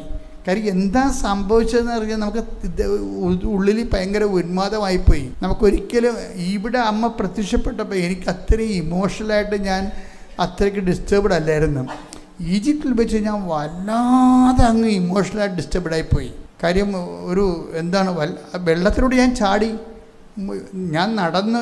അപ്പോഴിങ്ങനെ കടലിങ്ങനെ പൊന്തിക്കിടക്കുകയാണ്. ഞാനൊരു തുടയപ്പം വെള്ളമായപ്പോൾ തന്നെ ഞാൻ ഓർത്ത് പേടിച്ചു പോയി. വിജയകുമാർ എൻ്റെ മുറി കിടപ്പുണ്ട്, അടുത്ത മുറിയിലാണ് കിടക്കേണ്ടത്. അയാൾക്ക് അറിയത്തില്ല ഞാനിങ്ങനെ പുറത്തേക്ക് പോകുന്ന കാര്യം. ഇപ്പോൾ വല്ല ചൊറകോ ചിമിങ്ങലോ വല്ല ഞൊട്ടിയ എന്ന് ചോദിച്ചാൽ പിടിക്കിടവില്ല, പിന്നെ പിടികിട്ടത്തുമില്ല. ആർക്ക് ശരിക്കും സംഭവിച്ചെന്ന് പോലും അറിയാൻ പാടില്ല വരും. അപ്പോൾ ഞാൻ കൊണ്ട് പേടിച്ച് ഞാൻ ചാടിക്കരക്ക് വീണ് അവിടെ കിടന്ന് അണച്ച് പിന്നെ ഒരു കണക്കിന് വേച്ച് എൻ്റെ മുറിയിലോട്ട് വന്ന്. പിന്നെ എനിക്ക് ആരോട് സംസാരിക്കാൻ പറ്റിയില്ല. 8 മണിയായപ്പോൾ ഫ്ലൈറ്റിൽ കയറിയപ്പോൾ വിജയകുമാർ പറഞ്ഞ് ഇന്നലെ രാത്രി അമ്മ വന്നിട്ടുണ്ടായിരുന്നു, ഇങ്ങനെയൊക്കെ സംഭവിച്ചെന്ന് പറയും. പുള്ളിക്ക് ഇങ്ങനെ സങ്കടമായി. കാര്യം എൻ്റെ ഒപ്പം പ്രാർത്ഥിച്ച ആളാണ്, പുള്ളിക്ക് അമ്മ കണ്ടില്ല, അതുകൊണ്ട് പുള്ളിയുള്ള ഒരു സങ്കടത്തിൽ. പക്ഷെ എനിക്ക് വേറൊരു സംഭവം അറിയാമായിരുന്നു. ആ വായി കൈയിട്ടതിന് എന്തോ ഒരു ഇംപ്ലിമെൻ്റ്, എന്തോ ഒരു മെസ്സേജ് ഉണ്ടെന്നറിയാമായിരുന്നു. അപ്പം ഞാൻ അമ്പലപ്പുഴ പള്ളി ഇരിക്കുകയാണ്. ഞാൻ നാട്ടിലെത്തിയതിന് ശേഷം ഞാനതിൻ്റെ മേട ക്ലോസ് ചെയ്തിട്ട് ഞാൻ 1 മണിക്കൂർ കൊന്തയില്ലേ. കൊന്ത എന്തിട്ടും ഞാൻ എന്താണ് അമ്മേ രാത്രി സംഭവിച്ചത്, വായിൽ എന്തൊക്കെ ആയിട്ടെൻ്റെ അർത്ഥം എന്താണെന്ന് ചോദിക്കാൻ വേണ്ടി ബൈബിൾ ഓപ്പൺ ചെയ്ത്. അപ്പോഴാണ് അവരുടെ പ്രസംഗങ്ങളെ അവൻ അടയാളങ്ങൾ കൊണ്ട് സ്ഥിരീകരിക്കുമെന്നാണ്. അപ്പോൾ എനിക്ക് മനസ്സിലായി ആ പ്രസംഗങ്ങളെ അടയാളങ്ങൾ കൊണ്ട്. ഇപ്പോൾ ഇന്നീ കാണുന്ന അടയാളങ്ങളെല്ലാം എന്താ സംഭവം, അന്ന് നടന്നത് 2011 നടന്ന സംഭവമാണ്. അപ്പോഴേ ഈ പ്രസംഗങ്ങളെ അടയാളങ്ങൾ കൊണ്ട് സ്ഥിരീകരിക്കുമെന്ന് പറഞ്ഞതിന് ശേഷം ആണ് ഈ കൃപാസനം ഇങ്ങനെ മാറാൻ തുടങ്ങിയത്. വല്ലാത്ത രീതിയിൽ മാറാൻ തുടങ്ങിയത്. അടയാളങ്ങളോടുകൂടി തന്നെ ആൾക്കാർക്ക് ദൈവത്തെ അനുഭവിക്കുന്ന ഒരു ഇടമായിട്ടിത് മാറി. അത് അങ്ങനെ മാറിയതല്ല, അതിന് വേറെയും ചരിത്രമുണ്ട്. ഞാൻ നാട്ടിൽ വന്നു കഴിഞ്ഞപ്പോൾ പെട്ടെന്ന് എനിക്ക് ട്രാൻസ്ഫറായി ആ പള്ളിയിൽ നിന്ന് ട്രാൻസ്ഫറായി. ആ ട്രാൻസ്ഫറായ പള്ളിയിലേക്ക് ഞാൻ വന്ന് സക്രാരി ചാർജ് എടുക്കാൻ വേണ്ടി സക്രാരി തുറന്ന് സക്രാരി പൂട്ടി. അപ്പോൾ കപ്പേര് പറയും ഇനി മധ്യസ്ഥടുത്ത് പോയി പ്രാർത്ഥിക്കണമെന്ന് പറയും. ഞാൻ മധ്യസ്ഥനടുത്ത് പ്രാർത്ഥിക്കാൻ രൂപക്കൂടിൻ്റെ അടുത്ത് ചെല്ലുമ്പോഴാണ് എനിക്ക് മനസ്സിലായത് അന്ന് ഈജിപ്ത് വെച്ച് എൻ്റെ അരികിൽ കിടന്നുറങ്ങിയ ആളാണ്, അതേ രൂപമാണ് ഈ രൂപക്കൂട്ടി ഇരിക്കുന്നത്. ഞാനിപ്പം നിങ്ങളോട് പറയാൻ കാരണം വെച്ച് കഴിഞ്ഞാൽ നമ്മൾ ഒരു വിശ്വാസത്തിൽ ജീവിക്കുകയല്ല. ഇനിയും നിങ്ങൾക്ക് നേരം വെളുക്കണം. കാര്യം ഓരോ മതക്കാരും ഓരോ വിശ്വാസത്തിലാണ് ജീവിക്കുന്നത്. ക്രിസ്ത്യാനിറ്റി വിശ്വാസം അല്ല. നമ്മൾ ദൈവത്തിൻ്റെ കൂടെയാണ് ജീവിക്കുന്നത്. ദൈവത്തിൻ്റെ കൂടെ ജീവിക്കാൻ വേണ്ടി വിശ്വാസത്തിൻ്റെ ചില പരിചരണങ്ങളിലൂടെ ദൈവം നമ്മളെ കൊണ്ടുപോവുകയാണ് ചെയ്യണത് ശരിക്കും പറഞ്ഞാൽ. അപ്പോൾ ദൈവം ഇത്രയും ടാഞ്ചിബിളായിട്ടുള്ളത്, അതാണ് ദൈവം ഇങ്ങനെ ഇത്രയും തൻ്റെ ജനങ്ങളോട് സംസാരിക്കുന്ന ഏത് ജനതയുണ്ടെന്നൊക്കെ ചോദിക്കണില്ലേ. ടെക് ദ ബെഡപ്പാട് ശ്രദ്ധിക്കട്ടെ. ഹല്ലേലൂയ ഹല്ലേലൂയ ഹല്ലേലൂയ ഹല്ലേലൂയ യേശുവേ നന്ദി. ഹല്ലേലൂയ ഹല്ലേലൂയ ഹല്ലേലൂയ യേശുവേ ആരാധന ആരാധന ആരാധന. തുല്യം ചൊല്ലാൻ ആരുമില്ലേ അങ്ങേപ്പോലെ യേശുവേ. തുല്യം ചൊല്ലാൻ ആരുമില്ലേ അങ്ങേപ്പോലെ യേശുവേ. ജീവനേ സുന്ദരനേ അങ്ങേ മാറിൽ ചായുന്നു ഞാൻ. ജീവനേ സുന്ദരനേ അങ്ങേ മാറിൽ ചായുന്നു ഞാൻ. നിയമാവർത്തനം 4:7. നിയമാവർത്തനം 4:7. നാം വിളിച്ചപേക്ഷിക്കുമ്പോഴൊക്കെ നമ്മുടെ ദൈവമായ കർത്താവ് നമുക്ക് സമീപസ്ഥനായിരിക്കുന്നത് പോലെ ദൈവം ഇത്ര അടുത്തുള്ള വേറെ ഏത് ശ്രേഷ്ഠ ജനതയാണുള്ളത്? അതാണ് അതിൻ്റെ സത്യം. അപ്പോൾ അത്രയും ദൈവം ടാഞ്ചിബിളായിട്ടുള്ള ഒരു വിശ്വാസ സമൂഹത്തിൻ്റെ ഭാഗമാകണമെന്ന് പറയണത് ആകണത് പറ്റും, പക്ഷെ അങ്ങനെയല്ല. അത് ആ അനുഭവം നമ്മുടെ അവകാശമായിട്ട് അത് അനുഭവവേദ്യമാകണം നമ്മൾക്ക്. അല്ലാതെ എന്തെങ്കിലും ഒരു ആവശ്യത്തിൻ്റെ പുറത്ത് അത് ചോദിച്ചു, കിട്ടിയില്ലേ കിട്ടിയില്ല, 2 ആഴ്ച പള്ളിയിൽ പോയി, 4 ആഴ്ച പോയില്ല, 2 ആഴ്ച കുടുംബപ്രാർത്ഥന പങ്കെടുത്ത്, 3 ആഴ്ച പങ്കെടുത്തില്ല, ഇങ്ങനെ പോലെ അലവലാതി വിശ്വാസികളായിട്ട് ഒരു കഥയുമില്ല. ശരിക്കും പറഞ്ഞ ഈ ആൾക്കാർക്ക് ദൈവാനുഭവം ഇല്ലാത്തതിൻ്റെ കാര്യം കൈയിരിക്കുന്ന അലവലാതി തരം കൊണ്ടാണ്. അതായത് ഈ പണ്ട് എൻ്റെ കുഞ്ഞുനാളിലെ ഈ ബെഞ്ചമിൻ എന്നും പറഞ്ഞു ഒരു ഭ്രാന്തനുണ്ടായിരുന്നു. ബെഞ്ചമിൻ അയാളിങ്ങനെ മുടിയെല്ലാം വളർത്തി, ആരും വെട്ടിക്കൊടുക്കാനില്ലായിരുന്നു. അയാൾ ഞങ്ങളുടെ വഴികളിൽ കൂടി പോണത് കാണുമ്പോൾ കുട്ടികളെല്ലാം ഇങ്ങനെ അയാളെ നോക്കിക്കൊണ്ട് നിൽക്കും. അയാളിങ്ങനെ ആടി 2 ചെവിട് മുമ്പോട്ട് വെക്കും. എന്നിട്ട് ഈ ബെഞ്ചും ഭ്രാന്തൻ പിന്നെ ആടി 4 ചെവിട് പുറകോട്ട് വെക്കും. ഞാൻ എൻ്റെ ജീവിതത്തിൽ ഈ ബെഞ്ചും ഭ്രാന്തനെ കുറിച്ച് എഴുതിയിട്ടുണ്ട്. നമ്മുടെ പലരുടെയും ആധ്യാത്മികത ഈ ബെഞ്ചും ഭ്രാന്തൻ്റെ നടപ്പ് പോലെ 2 ആഴ്ച മുമ്പോട്ട് വെക്കും, 4 ആഴ്ച പുറകോട്ട് വെക്കും. അതാണ് വിഷയം. ഒരു മൂച്ചിന് പള്ളിയിലൊക്കെ പോകും, കുമ്പസാരമൊക്കെ ആയിട്ട് നടക്കും. ഒരു മൂച്ചിന് പിന്നെ എല്ലാം അവസാനിപ്പിച്ചിട്ട് ലോകത്തിൻ്റെ വഴികളിലൂടെ റീൽസും കണങ്ങനെ ഇരിക്കും. അതാ കുടുംബ പ്രാർത്ഥന പോലും ചെല്ലത്തില്ല, ആ റീൽസും കണ്ടുകൊണ്ടിരിക്കും. അപ്പോൾ ഇതെന്താ വെച്ചാൽ കുറച്ച് നാളായി കഴിഞ്ഞാൽ അവിടെ കുഴപ്പം. ഇത് ഇങ്ങനെ ആവർത്തിച്ച് കഴിഞ്ഞാൽ പിന്നീട് ദൈവം ഈ റിജക്റ്റ് ചെയ്യും, റിജക്ഷൻ പോയിൻ്റ് വരും. ബൈബിളിലുള്ള ഏറ്റവും വലിയൊരു വിഷയമാണ് റിജക്ഷൻ. അതായത് ദൈവം ഇങ്ങനെ പതുങ്ങിയൊക്കെ ഒന്ന് കൂടെ നടന്നു വെച്ചും പെട്ടെന്നൊരു കാലത്ത് അവൻ ദേവാലയം വിട്ടുപോയെന്നല്ലേ പറയണത്.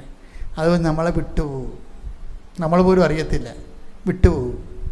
കാര്യം നമ്മുടെ ഈ ബെഞ്ചും ഭ്രാന്തൻ്റെ രീതിയിലുള്ള ആധ്യാത്മികതയാണല്ലോ. 2 ആഴ്ച മുമ്പോട്ടും 4 ആഴ്ച പുറകോട്ടുമായിട്ട് കഴിയുമ്പോൾ കുറച്ച് കഴിയുമ്പോൾ ഈ ഭ്രാന്തിന് കൂടെ ദൈവം നടക്കത്തില്ല. ഭ്രാന്തിൻ്റെ വഴിക്ക് വിട്ട് വെച്ചും ദൈവം വിട്ടുപോയി കളയും. അതെപ്പോഴും നമ്മൾ വളരെ അപകടകരമായൊരു സ്ഥലമാണത്. പക്ഷെ നമ്മൾ ഒന്നിനൊന്ന് ഓരോ ദിവസവും അടിക്കടി ഇത്തിരി കഷ്ടപ്പെട്ടാലും കർത്താവുമായിട്ട് ജീവിച്ചിട്ട് കാര്യം എന്ന് പറഞ്ഞുകൊണ്ട് ദൈവത്തിന് വേണ്ടി ജീവിക്കാൻ വേണ്ടി തീരുമാനിച്ചാൽ അതിന് ഏറ്റവും ബെസ്റ്റായിട്ട് നിങ്ങളെ സഹായിക്കുന്നത് ഉടമ്പടിയാണ്. കാര്യം എന്താ, ഉടമ്പടിയിൽ ഇന്ന് വരെ ഈ കഴിഞ്ഞ 1000 കൊല്ലം ഇല്ലാത്ത ഉരുത്തിരിഞ്ഞ് വന്ന 1000 കൊല്ലത്തിൽ ഉരുത്തിരിഞ്ഞ് വന്നത് എന്താണ്? 12-ാം നൂറ്റാണ്ടിൽ ജപമാല വെളിപ്പെടുത്തിയെങ്കിലും 16-ാം നൂറ്റാണ്ട് തൊട്ടാണ് ജപമാല വളർന്ന് പ്രചരിച്ചത്. പക്ഷെ ജപമാല ആയാലും അതിൻ്റെ അകത്തുള്ളത് എന്താണ്? റിസൈറ്റിംഗ് ആണ്, പ്രാർത്ഥനയാണത്. അത് പ്രാർത്ഥനയാണ്. പക്ഷേ ഇന്ന് ലഭ്യമാകുന്ന കുർബാന കഴിഞ്ഞാൽ പിന്നെ ഏറ്റവും ടോപ്പ് പ്രാർത്ഥനയാണ്. പക്ഷേ ബേസിക്കായിട്ട് പ്രാർത്ഥനയാണ്. അത് മധ്യസ്ഥ പ്രാർത്ഥനയായിട്ട് ചെയ്യുന്ന ആൾക്കാരും ഉണ്ട്. പക്ഷെ അത് ഇങ്ങനെ ഒരു കൊന്തോ ചൊല്ലി കുടുംബ പ്രാർത്ഥന ചൊല്ലിയിട്ട് കാര്യമില്ല. മധ്യസ്ഥ പ്രാർത്ഥനയില്ലെങ്കിൽ ഞങ്ങൾക്ക് ചെല്ലണ പോലെ 1000 മണിയുടെ ജപമാല ചൊല്ലി, കൃപാസനത്തെ പണ്ട് ചൊല്ലിക്കൊണ്ടിരുന്ന 1000 മണി ജപമാലയാണ്. അത് 3 ദിവസം അടുപ്പിച്ച് 1000 മണി ജപമാല ചൊല്ലും. 3 ദിവസം അടുപ്പിച്ച് രാത്രി 22 മണിക്കൂർ 1000 മണി ജപമാല മാറി ആൾക്കാർ ചൊല്ലിക്കൊണ്ടിരിക്കും. എന്തിനാണ്? ലോക സുവിശേഷവൽക്കരണത്തിന്, അല്ലാതെ മകളെ കെട്ടിക്കാനും പിള്ളേരുണ്ടാകാനും അല്ല. ലോകത്തെ വിശ്വാസം കൈമാറാൻ വേണ്ടി 1000 മണിയുടെ ജപമാല ആ കാണുന്ന അത്രയും സ്ഥലത്താണ് ഒരു ടെൻറ്റ് കെട്ടിയിട്ട് 2003 1000 മണി ജപമാലയില്ലേ, 3 ദിവസം അടുപ്പിച്ച്. അങ്ങനെ ഒരു സെക്ഷനിൽ 1 വർഷം മുഴുവനും ചൊല്ലി. ആ 2003 മൊത്തം ചൊല്ലി. 2003 ഒക്ടോബർ 25-ാം തീയതി വരെയാണ് ചൊല്ലിയത്. 2002 ഒക്ടോബർ തൊട്ട് 2003 ഒക്ടോബർ വരെയാണ് 25-ാം തീയതി വരെ ചൊല്ലി. 1 കൊല്ലം മുഴുവൻ ചൊല്ലി. അപ്പം പിന്നെ ഒക്ടോബർ, നവംബർ, ഡിസംബർ ആയപ്പോൾ അമ്മ പ്രത്യക്ഷപ്പെട്ടു. ഈ ദൈവം പ്രത്യക്ഷപ്പെടും, ഒരു പ്രശ്നവുമില്ല. നമ്മൾ വിശ്വാസം സത്യസന്ധമാണെന്ന് തോന്നിയാൽ മതി. ദൈവത്തിന് വിശ്വാസം സത്യസന്ധമാണ്, പിന്നെ ദൈവത്തിന് വേണ്ടിയാണെന്ന് തോന്നണം. അല്ല നമുക്ക് വീട് വെക്കാനും ജപ്തി മാറാനും മാത്രമാണെന്ന് തോന്നിയാൽ ദൈവം കുറച്ച് നാൾ കഴിയുമ്പോൾ റിജക്റ്റ് ചെയ്ത് കളയും. വിശ്വാസം സത്യസന്ധമാണ്, ദൈവത്തിന് അതാണ് കർത്താവിനെ തൊടുന്ന പരിപാടി എന്ന് പറയണത്. വിശ്വാസം സത്യസന്ധമാണെന്ന് അത് ദൈവത്തിന് ആണ് അതിന് പ്രാധാന്യമൊന്നും, അല്ലാതെ വീട്ടിലെ ആനുകൂല്യങ്ങൾക്കല്ല എന്ന് ദൈവത്തിന് തോന്നിയാൽ ദൈവം നിന്നെ ടേക്കപ്പ് ചെയ്യും. പിന്നെ നിനക്ക് തിരിഞ്ഞു നോക്കേണ്ടി വരത്തില്ല. നിൻ്റെ എല്ലാ വിഷയങ്ങളുടെ പേരും കർത്താവ് തീരുമാനമെടുക്കും. മൈന്യൂട്ട് കാര്യങ്ങളെപ്പോലും കർത്താവ് സംസാരിക്കും. ഇപ്പം ഞാൻ സമയത്ത് ഞാൻ ഓർക്കുകയും, അതായത് നമ്മൾ വിശ്വാസത്തെ വളർച്ച അനുസരിച്ച് നമ്മൾ ദൈവാനുഭവത്തിൻ്റെ പുതിയ ചോദ്യങ്ങൾ ചോദിച്ചാണ് വിശ്വാസത്തിൽ വളരണത്. ഇപ്പം അപ്പോസ്തലന്മാർ ഒരു കർത്താവ് വഞ്ചിയിൽ ഉറങ്ങിക്കിടന്നൊരു സ്ഥലമില്ലേ, അപ്പം ചില സമയത്തൊക്കെ ദൈവം ഇങ്ങനെ ഉറങ്ങിക്കിടക്കണ പോലെ കാണിക്കും. പക്ഷെ അപ്പോൾ അപ്പോസ്തലന്മാർ പറയണത് എന്താ, നീ ഗവനിക്കണില്ലേ, ഞങ്ങൾ നശിക്കാൻ പോകുന്നു, നീ ഗവനിക്കുന്നില്ലേ എന്ന് ചോദിക്കുമ്പോൾ കർത്താവ് ഉണർന്നിട്ട് കാറ്റിനെ ശാസിച്ചുകൊണ്ട് കടലിനോട് അടങ്ങാൻ പറയുമ്പോൾ അപ്പോസ്തലന്മാർ ഈ ശാന്തത കണ്ടിട്ട് ചോദിക്കണ ചോദ്യം എന്താണ്, ഇവൻ ആരാണ് കാറ്റും കടലും പോലും ഇവനെ അനുസരിക്കുന്നല്ലോ. അപ്പം അനുഭവങ്ങളിലൂടെയാണ് ആത്മീയത വളരണത്. കൃപാസനത്തിൽ എപ്പോഴും അനുഭവങ്ങൾക്കാണ് പ്രാധാന്യം. അതായത് ഐഡിയൽ സെറ്റിൻ്റെ പ്രാക്ടീസ്, നമുക്കുള്ളൊരു വിശ്വാസത്തെ നമ്മൾ പ്രയോഗത്തിലേക്ക് സെറ്റ് ചെയ്യും. അങ്ങനെ വരുമ്പോഴാണ് ആൾക്കാർക്ക് അനുഭവങ്ങൾ കിട്ടണത്. അപ്പോഴും ഒരു ചോദ്യം വരും, എന്താണ് ഇവൻ ആരാണ്? ഇപ്പം നമ്മളിപ്പോൾ കണ്ട സാക്ഷിയില്ലേ ഡേവിഡ് എന്തൊരു ആ കുഞ്ഞ് സംസാരിക്കണില്ലെന്നേ ഉള്ളൂ, പക്ഷേ ഡേവിഡ് ഏതാണ്ട് സ്വർഗം കുട്ടിയെ പോലെയാണ് പറയണത്. എന്താണ് ഇവൻ വയലൻ്റ് ആണെന്ന്, നാട്ടുകാരെ ഉപദ്രവിക്കുമായിരുന്നു, ഇവന് ഓർത്തിട്ട് ഞങ്ങൾക്ക് എപ്പോഴും അസമാധാനമായിരുന്നു. ഇപ്പം ഇവൻ ശാന്തനായി, ഇവൻ സൗമ്യനായി, ഇവന് ഇപ്പം ഫുൾ ടൈം ക്ലാസ്സിലിരിക്കുകയാണ്. പണ്ട് 11 മണിയാകുമ്പോൾ അവിടെ നിന്ന് വിളിച്ചുകൊണ്ട് പോരണതാണ്. ഇന്നിപ്പോൾ ടീച്ചർ തന്നെ പറഞ്ഞു അവൻ്റെ ഗുഡ് ബോയ് ആയവൻ അവന് വൈകുന്നേരം വരെ ഇരിക്കുന്നുണ്ട്, ഒരു കുഴപ്പമില്ലെന്ന്. വെറും ഉടമ്പടിത്തൈലം നാവെ തെച്ചതാണേ. അതാണ് ഇവൻ ആരാണ്. അപ്പം നമ്മൾ തോന്നുന്നു ഇവൻ ആരാണ്, കാറ്റും കടലും പോലും ഇവനെ ആ take the word of God. ശ്രുതികട hallelujah hallelujah hallelujah hallelujah hallelujah യേശുവേ നന്ദി, hallelujah hallelujah hallelujah hallelujah hallelujah യേശുവേ സ്തുതി, ഹല്ലേലൂയ ഹല്ലേലൂയ. അങ്ങേപ്പോലെ സ്നേഹിച്ചിടാൻ ആവതില്ല ആർക്കുമേ, അങ്ങേപ്പോലെ സ്നേഹിച്ചിടാൻ ആവതില്ല ആർക്കുമേ. ജീവനേ സ്വന്തമേ അങ്ങേ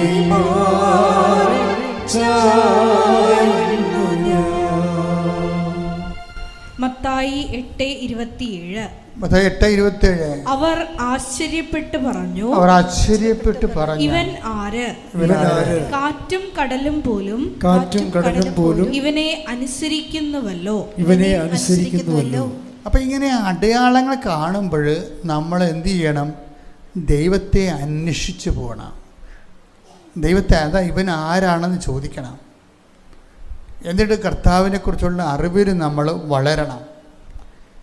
ഇനി ദൈവം അങ്ങനെ വളർന്നു കഴിഞ്ഞാൽ, അങ്ങനെ ചോദിച്ചാൽ, കർത്താവിൻ്റെ അനുഭവത്തിൽ വളരാൻ വേണ്ടി പ്രാർത്ഥിച്ചാൽ, പിന്നീട് നമ്മളെ വളർത്തിയിട്ട് ദൈവം നമ്മളോട് ചോദിക്കും, എന്താണ്? ഞാൻ ആരാണെന്നാണ് ജനങ്ങളെ പറയണത്. പിന്നെ ചോദിക്കണത് എന്താണ്? ഞാൻ ആരാണെന്നാണ് നിങ്ങൾ പറയുന്നത്. കണ്ട, ഓരോ ചോദ്യത്തിലൂടെയാണ് ദൈവത്തെക്കുറിച്ചുള്ള അറിവിൽ നമ്മൾ വളർന്ന് വരണത്. ഇപ്പം കഴിഞ്ഞ കൊല്ലം ഉണ്ട് എന്തിനാണ് നിങ്ങളുടെ പ്രസംഗം കേൾക്കണത്? എന്തുകൊണ്ടാണ് നിങ്ങളുടെ പ്രബോധനം കേൾക്കണത്? അതായത് നമ്മളുടെ വയസ്സിനൊപ്പമെങ്കിലും നമുക്ക് അറിവ് വേണം ദൈവത്തെക്കുറിച്ച്. അല്ല, പണ്ട് വേദപാഠം പഠിച്ചപ്പോൾ ഉണ്ടായിരുന്ന അറിവ് വെച്ചുകൊണ്ടിരുന്നിട്ട് ഒരു കഥയുമില്ല. ഇപ്പം ഞാനുണ്ടല്ലോ, ഇപ്പം ഞാൻ ഇവിടെ കുറച്ച് മുമ്പ് ഇവിടെ ഇല്ലായിരുന്നു. ഞാൻ ഈ 10 കൊല്ലമായ ഒരു ഇംഗ്ലീഷ് മീഡിയം സ്കൂളിൻ്റെ വാർഷികമായിരുന്നു. അപ്പോൾ ആ വാർഷികത്തിൽ പങ്കെടുക്കാൻ പോയിരിക്കുകയായിരുന്നു. അത് ഞാൻ പണ്ടിരുന്ന പള്ളിയാണ്. അവിടെ ഞാൻ പള്ളി വെച്ചെന്നൊക്കെ പറഞ്ഞത്. ഈ പള്ളിയിലാണ് ഞാൻ ഔസേപ്പിതാവ് മധ്യസ്ഥനായിട്ട് വന്നെന്ന് പറഞ്ഞത്. ഞാനിപ്പോൾ പറയണത് അനുഭവങ്ങളെക്കുറിച്ചാണ് പറയണത്. അതായത് നിങ്ങൾ ദൈവത്തോട് അനുഭവങ്ങൾ ചോദിക്കണം. പക്ഷെ എന്തിനു വേണ്ടിയാണ്? ദൈവത്തെ അറിയാനും ആ അറിഞ്ഞ അറിവിലെ ജീവിക്കാനും മറ്റുള്ളവർക്ക് ദൈവത്തെ പറഞ്ഞു കൊടുക്കാനും ആയിരിക്കണം. നിങ്ങളും ദൈവത്തോട് ചോദിക്കണം. കാര്യം അപ്പോൾ അന്ന് ഞാൻ ഈ പള്ളി വെച്ച് കഴിഞ്ഞപ്പോഴുണ്ടല്ലോ, ഇപ്പം ഞങ്ങളുടെ ഇടവകയിൽ മഠവുമില്ല, ഒരു സ്ഥാപനവും ഇല്ല, മഠവുമില്ല, സ്ഥാപനവുമില്ല, സ്കൂളൊന്നുമില്ല. ഇപ്പം ഞാനുടനെ എനിക്ക് പോകാനുള്ള സമയമായി. ഒരു കൊല്ലമേ ഉള്ളൂ എനിക്ക് അവിടുന്ന് പോകാൻ. ഈ ഒരു കൊല്ലത്തിനുള്ളിൽ ഒരു മഠവും വേണം, സ്ഥാപനവും ഉണ്ടാകണം. അപ്പം ഞങ്ങളെന്ത് ചെയ്ത്, ഞങ്ങൾ ജപമാല ചൊല്ലി, ഒരു മാസം മുഴുവൻ ജപമാല ചൊല്ലി. CCR സിസ്റ്റർ എന്നെ കാണാൻ വന്നിട്ട് പറഞ്ഞു, ഞങ്ങൾക്കൊരു കോൺവെൻറ്റ് സ്ഥാപിക്കണം, അച്ഛൻ അതിനെ സഹായിക്കണം. അപ്പം ഞാൻ പിന്നെ അവിടെ കൂടെ പോയി കുറേ സ്ഥലങ്ങൾ കണ്ടുപിടിച്ച് ഒരു 3 ഏക്കർ സ്ഥലം വാങ്ങിച്ച് ഞങ്ങളപ്പം തന്നെ കോൺവെൻറ്റ് സ്ഥാപിച്ച് കഴിഞ്ഞപ്പോൾ തന്നെ അതിൻ്റെ ഒപ്പം തന്നെ ഞാൻ ആ ഒരു കൊല്ലം കൊണ്ട് സ്കൂളുമായി, ഒരു കൊല്ലം കൊണ്ട് കോൺവെൻറ്റ്. അപ്പോൾ ഇതെല്ലാം ദൈവത്തിൻ്റെ കയ്യിലുണ്ടേ, ഇതെല്ലാം ദൈവത്തിൻ്റെ കയ്യിലുണ്ട്. നമ്മൾ ദൈവത്തെ അറിയണത് ദൈവത്തിന് വേണ്ടി കൂടിയാകണം. അല്ലാതെ നമ്മുടെ കുടുംബത്തിന് വേണ്ടി മാത്രമായാൽ നമുക്ക് ദൈവം നമ്മുടെയൊക്കെ ഇൻട്രാക്ട് ചെയ്യത്തില്ല. എല്ലാ ആൾക്കാർക്കും പറ്റണ ഏറ്റവും വലിയ അബദ്ധം അതാണ്. ദൈവത്തെ അറിയണം. എന്തിനാണ് അറിയണത്? അവരെ മകളുടെ കാര്യം. ഇന്നലെ 76 വയസ്സുള്ള വല്യമ്മ എന്നെ കാണാൻ പറഞ്ഞു. ഞാൻ പറഞ്ഞു, വല്യമ്മക്ക് ഉടമ്പടി ചീട്ട് തന്ന ആളെ ഞാൻ വെടിവെച്ച് കൊടുക്കുമെന്ന് പറഞ്ഞു. ഈ 76 വയസ്സുകാരൻ എന്ത് ഉടമ്പടി ചെയ്യാനാണ്? പറ്റിപ്പാണ്. അതിന് ഇവരെന്താ പറയണത്? പേരക്കിടാങ്ങണ കാര്യം. അപ്പോൾ ഞാൻ ഈ പേരക്കിടാങ്ങയുടെ തള്ളേന്തി, അവളവിടെ ഉണ്ട്, അവൾക്കൊന്നും നേരെയില്ല. ഈ വല്യമ്മ 76 വയസ്സുള്ള വല്യമ്മ 10 രൂപ കൊടുക്കത്തില്ല. ഉടമ്പടിയുടെ കാര്യം ഇവിടെ വന്ന് ചീട്ടും മേടിച്ച് അച്ഛനെ കാണാൻ വേണ്ടിയാണ് ഈ കളി മുഴുവൻ കളിച്ചു കൂട്ടുന്നത്. അപ്പോൾ ഇങ്ങനെ പോയാൽ 75 90 വയസ്സ് ജീവിച്ചിട്ടും കാര്യമില്ല. ദൈവത്തിന് തോന്നണം, ദൈവത്തിന് വേണ്ടി കൂടിയാണ് നമ്മൾ ജീവിക്കണമെന്ന്. ദൈവത്തിന് വേണ്ടി കൂടിയാണ് ജീവിക്കണമെന്ന് തോന്നിയാൽ ദൈവം പിന്നെ നമ്മളെ വിട്ടു പോകത്തില്ല.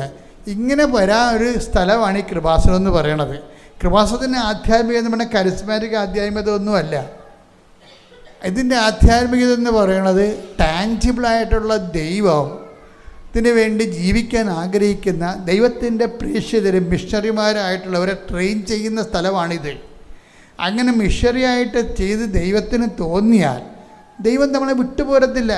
കാര്യം ഞാൻ ആ പള്ളി വെച്ച് തീർന്നപ്പോൾ 1 കോടി, അന്ന് എനിക്കധികം കാശായില്ല, പക്ഷേ ഇപ്പോഴൊക്കെ 3-4 കോടിയൊക്കെ രൂപത്തിൽ എനിക്ക് 1,25,00,000 രൂപയുള്ള ആ പള്ളി വിൽക്കാൻ. പക്ഷെ അത് ഞങ്ങൾക്ക് കിട്ടാൻ പാടായിരുന്നു. കാര്യം ഞങ്ങൾക്ക് 10-75 വീട്ടുകാരേ ഉള്ളൂ, 125 വീട്ടുകാരേ ഉള്ളൂ. അപ്പം അതിൽ നിന്ന് എക്സ്ക്യൂസ് ചെയ്തെടുക്കണം, ഭയങ്കര പാടായിരുന്ന വിഷയം. അപ്പം അതെങ്കിലും നടന്ന കാര്യങ്ങൾ. അത് കഴിഞ്ഞപ്പോൾ എനിക്ക് വേറെ കുറേ റിസേർച്ചും പഠനങ്ങളൊക്കെ ഉണ്ട്. സഭയുടെ സാംസ്കാരിക കലാപേതരങ്ങളെക്കുറിച്ചുള്ള പഠനങ്ങളൊക്കെ ഉണ്ട്. അപ്പോൾ ഞാൻ എൻസൈക്ലോപ്പീഡിയൊക്കെ എഴുതിയിട്ടുണ്ട്. അപ്പോൾ എനിക്കതിന് ഡോക്ടറേറ്റ് കിട്ടി മധുര യൂണിവേഴ്സിറ്റിയിൽ നിന്ന്. അത് മധുര യൂണിവേഴ്സിറ്റി അല്ല, അതൊരു ഇൻ്റർനാഷണൽ തമിഴ് യൂണിവേഴ്സിറ്റിയാണ്, ഓണററി ഡോക്ടറേറ്റ്. അപ്പോൾ അത് മധുരയിൽ നിന്നാണ് കിട്ടണത്. ഞാൻ മധുരയിൽ വാങ്ങിക്കാൻ പോയി. ആ ഡോക്ടറേറ്റ് അവിടെ വെച്ച് തന്നതിന് ശേഷം അപ്പോൾ ഞാൻ തന്നെ ഇതായിപ്പോയി. അതായത് ഈ പള്ളി പണി കഴിഞ്ഞതിന് ശേഷം അമ്മ പള്ളി പണിതതിനൊരു സമ്മാനം പോലെ ഈ ഡോക്ടറേറ്റ് തരണത്. അത് വാങ്ങിക്കാൻ വേണ്ടി ഹോട്ടലിൽ, മധുരയിലൊരു ഹോട്ടലിൽ വന്ന് താമസിച്ച് ഞാൻ വിജയകുമാറും തങ്കച്ചനും സണ്ണി എല്ലാവരുണ്ട്. അപ്പോൾ ഞങ്ങളുടെ നിന്ന് ജപമാല ചൊല്ലി രാത്രി. കാര്യം എങ്ങനെയൊക്കെയാണ് ഇവിടം വരെ എത്തിയത്? ഇങ്ങനെ എയർ ലിഫ്റ്റ് ചെയ്യണ പോലെയാണ് പോണതേ. അത് അമ്മ ഇങ്ങനെ പൊക്കിക്കൊണ്ട് നടക്കും, ഇങ്ങനെ പൊക്കിക്കൊണ്ട് നടക്കും. അല്ലെ പിന്നെ ഡോക്ടറൊക്കെ തരുക. ഞാൻ ചെയ്ത വർക്ക് നല്ലതാണ്, 17 കൊല്ലം ചെയ്തതാണ്, പക്ഷേ അത് കറക്റ്റ് പ്ലേസ്മെൻറ്റിൽ കൊണ്ടുപോയി ഡോക്ടറേറ്റ് തന്ന്. അപ്പം ഞാൻ പറഞ്ഞു, അമ്മയാണ് ഇവിടം വരെ കൊണ്ടുവന്നത്. ഇനി അടുത്ത് അമ്മയുടെ ഒരു പള്ളി ഈ നാട്ടിൽ എവിടെയാണ് ഉള്ളത്, അവിടെ പോയി അമ്മയെ കാണാതെ നമ്മൾ നാട്ടിൽ പോകരുതെന്ന് പറഞ്ഞു. അപ്പോൾ വിജയകുമാർ എന്നോട് പറഞ്ഞ് വാടിപ്പെട്ടി പോയാൽ മതി, മധുരയിൽ നിന്ന് 30 കിലോമീറ്ററേ ഉള്ളൂ. ഞാൻ വാടിപ്പെട്ടി ചെന്ന് അവിടം വരെ ജപമാല എലിയാണ് ചെല്ലണത്. പക്ഷേ വാടിപ്പെട്ടി ചെന്നപ്പോൾ ഞാൻ ഫെയിൻ്റായിപ്പോയി. ശരീരം ഉച്ച മുതൽ താഴേക്ക് തളർന്നു പോയി, കയറാൻ പറ്റിയില്ല. ഇവരെല്ലാം കയറി നേർച്ചയിട്ട് എന്നോട് പറഞ്ഞ് കയറുന്നില്ലെന്ന് വെച്ചാൽ പറഞ്ഞ്. അപ്പോൾ എൻ്റെ മനസ്സിൽ അമ്മ എന്നോട് പറഞ്ഞ് ഇവിടെ കയറേണ്ട കാര്യമില്ലെന്ന് പറഞ്ഞു. കയറാൻ പറ്റത്തില്ല, കാര്യം ഇതിനേക്കാൾ വെടിപ്പായിട്ടും വൃത്തിയായിട്ടും വെളിച്ചത്തിലാണ് നിൻ്റെ മുമ്പിൽ ഞാൻ 10 കൊല്ലം മുമ്പ് പ്രത്യക്ഷപ്പെട്ടത്. നീ ഇന്ന് വരെ ദൈവത്തിൻ്റെ തിരുമനസ് എന്താണെന്ന് നോക്കിയിട്ടില്ല. ആ സഭയെ പേടിച്ചെന്ന്, നാട്ടുകാരെ പേടിച്ചെന്ന് നീ അത് പതുക്കി വെച്ചു. അതുകൊണ്ട് അതിന് സമാധാനം ഉണ്ടാക്കിയിട്ട് നീ കയറിയാൽ മതി. അപ്പം ഞാൻ പിന്നെ കയറിയില്ല. 5 മിനിറ്റ് കഴിഞ്ഞപ്പോൾ ഞാൻ തിരിച്ചു പോരുകയാണ്. അവിടെ വെച്ച് അമ്മ ഒരു പ്രാർത്ഥന തന്നു. എന്താണ്? പ്രത്യക്ഷീകരണ പ്രാർത്ഥന. ആദ്യത്തെ പ്രത്യക്ഷീകരണ പ്രാർത്ഥന.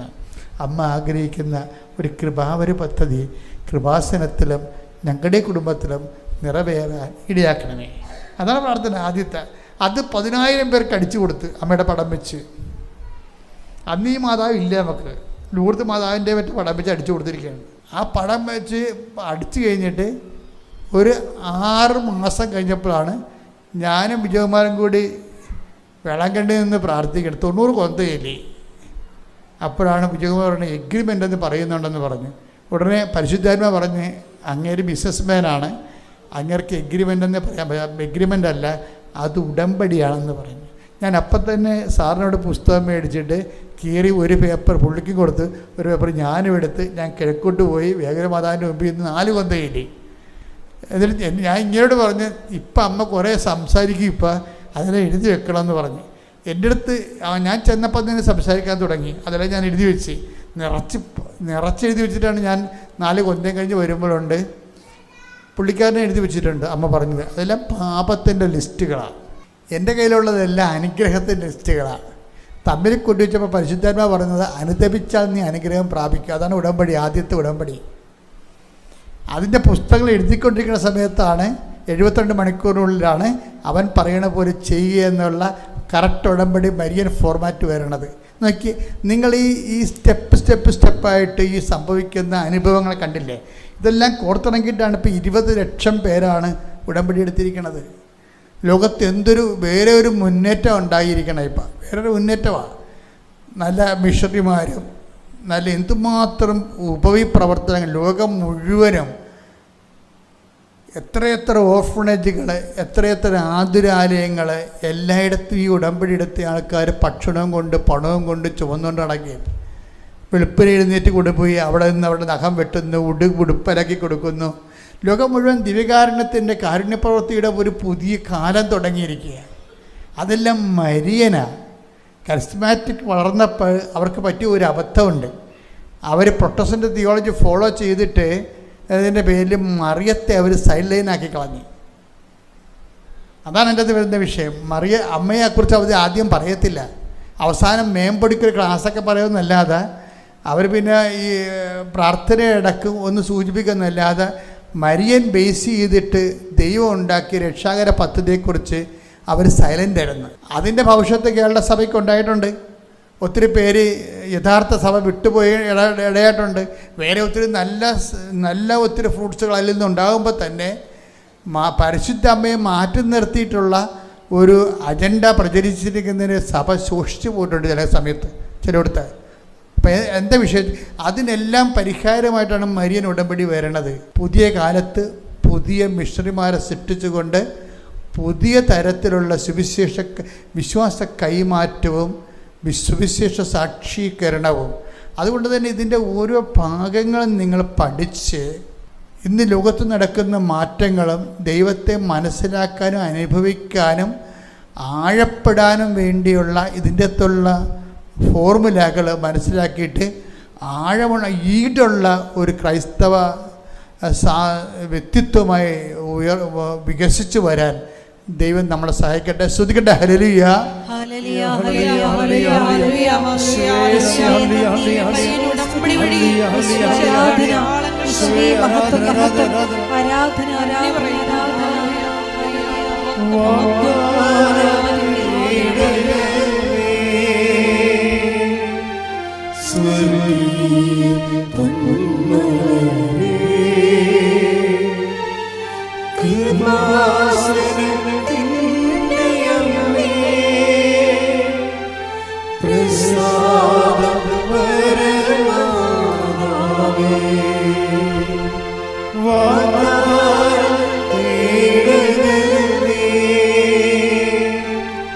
Sweet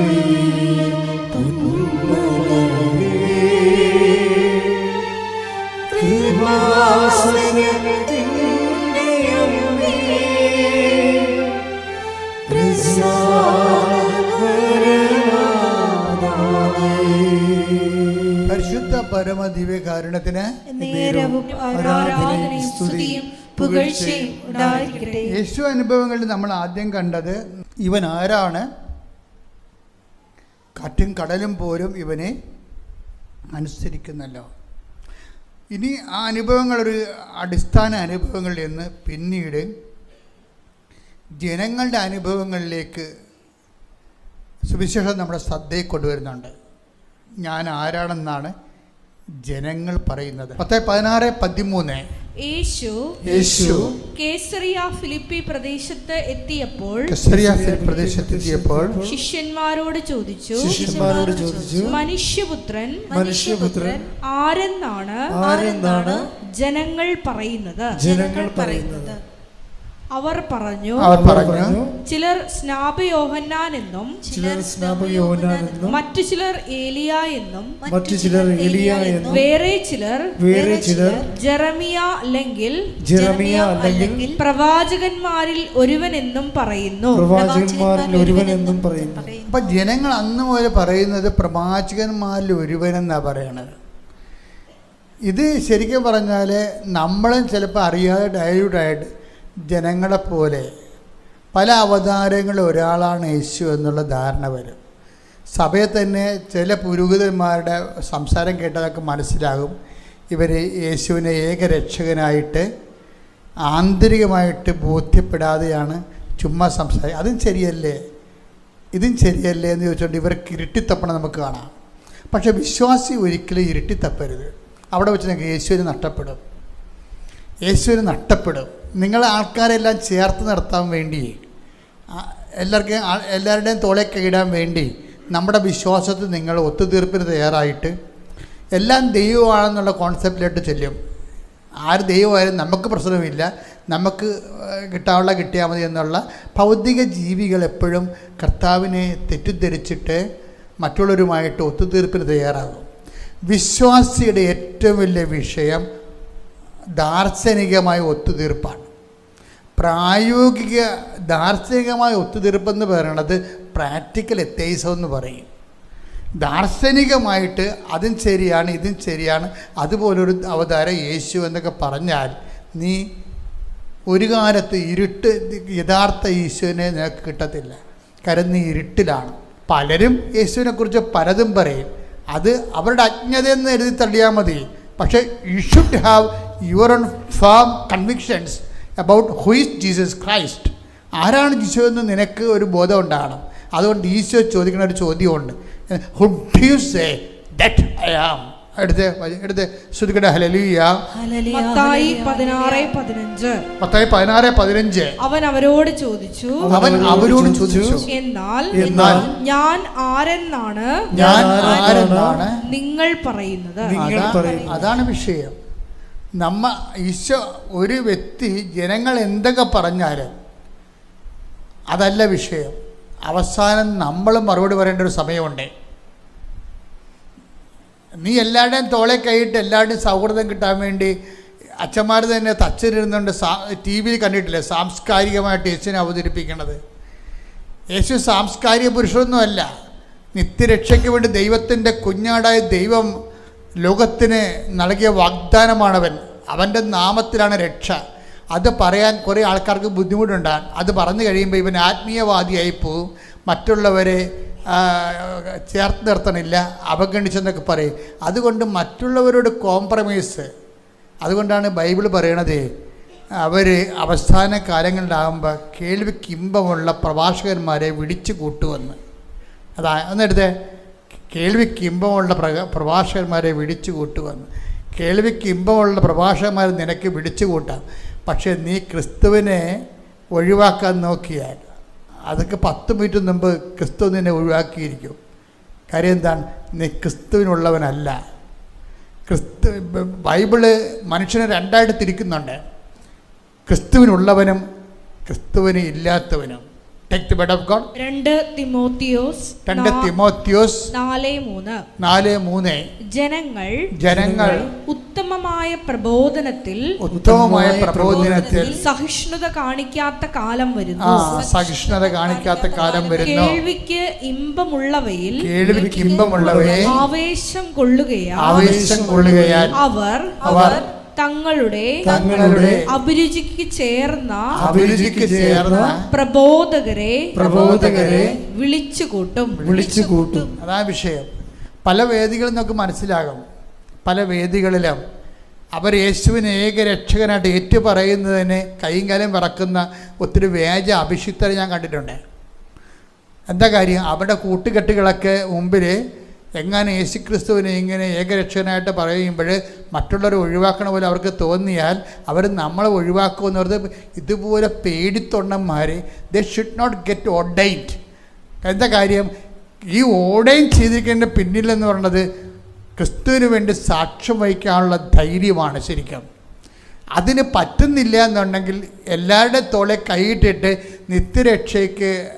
രക്ഷയെ അവരുടെ ആഗ്രഹപ്രകാരം ഡയലൂട്ട് ചെയ്യാനാണ് ഉദ്ദേശിക്കണമെന്നുണ്ടെങ്കിൽ അത് സാത്താൻ്റെ ജോലിയാണ്. ജനങ്ങളങ്ങനെ പറയും. അതുകൊണ്ടാണ് ഈശോ ചോദിക്കേണ്ടത്, ഞാൻ ആരാണെന്നാണ് ജനങ്ങൾ പറയും. ജനങ്ങൾ അങ്ങനെ പറയും.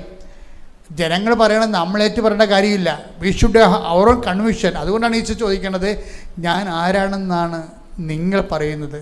ഇപ്പം 10 വർഷം പറയുന്ന ഒരു മറുപടി ഉണ്ട്. Take the word of God. ശ്രദ്ധിക്കട്ടെ. Hallelujah, hallelujah, hallelujah, hallelujah. യേശുവേ ആരാധന, ആരാധന. യേശുവേ നന്ദി, മഹത്വം, മഹത്വം, മഹത്വം, മഹത്വം. Hallelujah, hallelujah, hallelujah.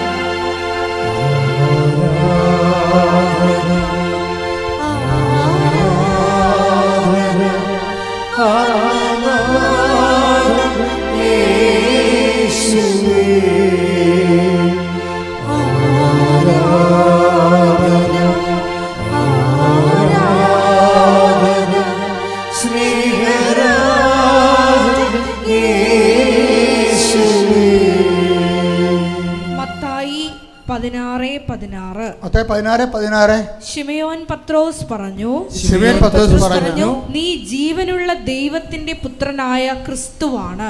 നീ ജീവനുള്ള ദൈവത്തിന്റെ പുത്രനായ ക്രിസ്തുവാണ്. ക്രിസ്തു എന്ന് പറയുമ്പോൾ എന്താണ്? അഭിഷിക്തൻ. അഭിഷിക്തൻ എന്ന് പറയുമ്പോൾ എന്താണ്? മിശിഹ. മിശിഹ എന്ന് പറയുമ്പോൾ എന്താണ്? മനുഷ്യൻ്റെ പാപത്തിന് വേണ്ടി പരിഹാരം ചെയ്താൽ ദൈവത്തെ പ്രസാദിപ്പിക്കാൻ കഴിയുമെന്നുള്ള രീതിയിൽ ദൈവം ബലിവസ്തുവായിട്ട്, രക്ഷാകര ബലിവസ്തുവായിട്ട് ദൈവം അംഗീകാര മുദ്ര ചാർത്തി അഭിഷേകം ചെയ്യുന്ന ആളിൻ്റെ പേരാണ് ക്രിസ്തു. അങ്ങനെ ഒരാൾ മാത്രമേ ഉള്ളൂ. 2 ക്രിസ്തുവില്ല, 2 ദൈവമില്ല. അങ്ങനെ ഒരാൾ മാത്രമേ ഉള്ളൂ. അതുകൊണ്ട് you are Christ the son of the living God. നീ ജീവനുള്ള ദൈവത്തിൻ്റെ പുത്രനായ ക്രിസ്തുവാണെന്ന് പറയും. അപ്പോൾ ക്രിസ്തു എന്ന് പറയുന്നത് വീണ്ടെടുപ്പുകാരനാണ്, നമ്മുടെ പാപത്തിന് പരിഹാരം ചെയ്തവനാണ്. അവനെൻ്റെ പേര് രക്ഷകനെന്ന് പറയും നമ്മൾ. അപ്പോൾ അത് ഏക രക്ഷകനാണ്, അല്ല പല രക്ഷകന്മാരൊന്നുമില്ല. ഇവിടെ പല കോൺസ്പിറസിയിലും വരണത് എന്താണ്? പല രക്ഷകന്മാരെന്ന് പറയും. അപ്പോൾ മറ്റുള്ളവരെ അക്കോമഡേറ്റ് ചെയ്യാൻ വേണ്ടി എന്താണ്, ആൾക്കാരുമായിട്ട് ഒരു ഐക്യം ഉണ്ടാക്കാൻ വേണ്ടിയും ക്രിസ്തുവിനെ മാറ്റി നിർത്തിക്കൊണ്ട് മാനുഷികമായ മതേതര ഐക്യം ഉണ്ടാക്കാനുള്ള വ്യാജ കൂട്ടുകെട്ടുകളും അതുപോലെയുള്ള പ്രവർത്തനങ്ങളും ഈ കാലഘട്ടത്തിൻ്റെ ഒരു ബാധ്യതയാണ് ശരിക്കും പറഞ്ഞാൽ. അതിൻ്റെ കാരണം വെച്ച് കഴിഞ്ഞാൽ ഈ ലോകത്തിലെ മനുഷ്യ സാഹോദര്യത്തിൻ്റെ പേരിൽ ക്രിസ്തുവിനെ പുറത്ത് നിർത്തിക്കൊണ്ട് മനുഷ്യന്മാരുടെ ഇടയിൽ ഒരു സാഹോദര്യം ഉണ്ടാക്കുന്ന ഉദ്ദേശം സഭയുടേതല്ല. സഭയ്ക്ക് വിരുദ്ധമായൊരു ശക്തിയുടെ ചട്ടുകമായി നമ്മൾ മാറുമ്പോഴാണ് അങ്ങനെയുള്ള ആശയങ്ങൾ നമ്മുടെ ഇടയിൽ നിന്ന് തന്നെ പ്രചരിക്കപ്പെടുന്നത്. അത് മനസ്സിലാക്കാനുള്ള കഴിവും വിവേചനവും ഒരു സത്യവിശ്വാസിക്ക് ഉണ്ടാകണം. ശ്രുതികട്ടെ. Hallelujah, hallelujah, hallelujah, hallelujah, hallelujah.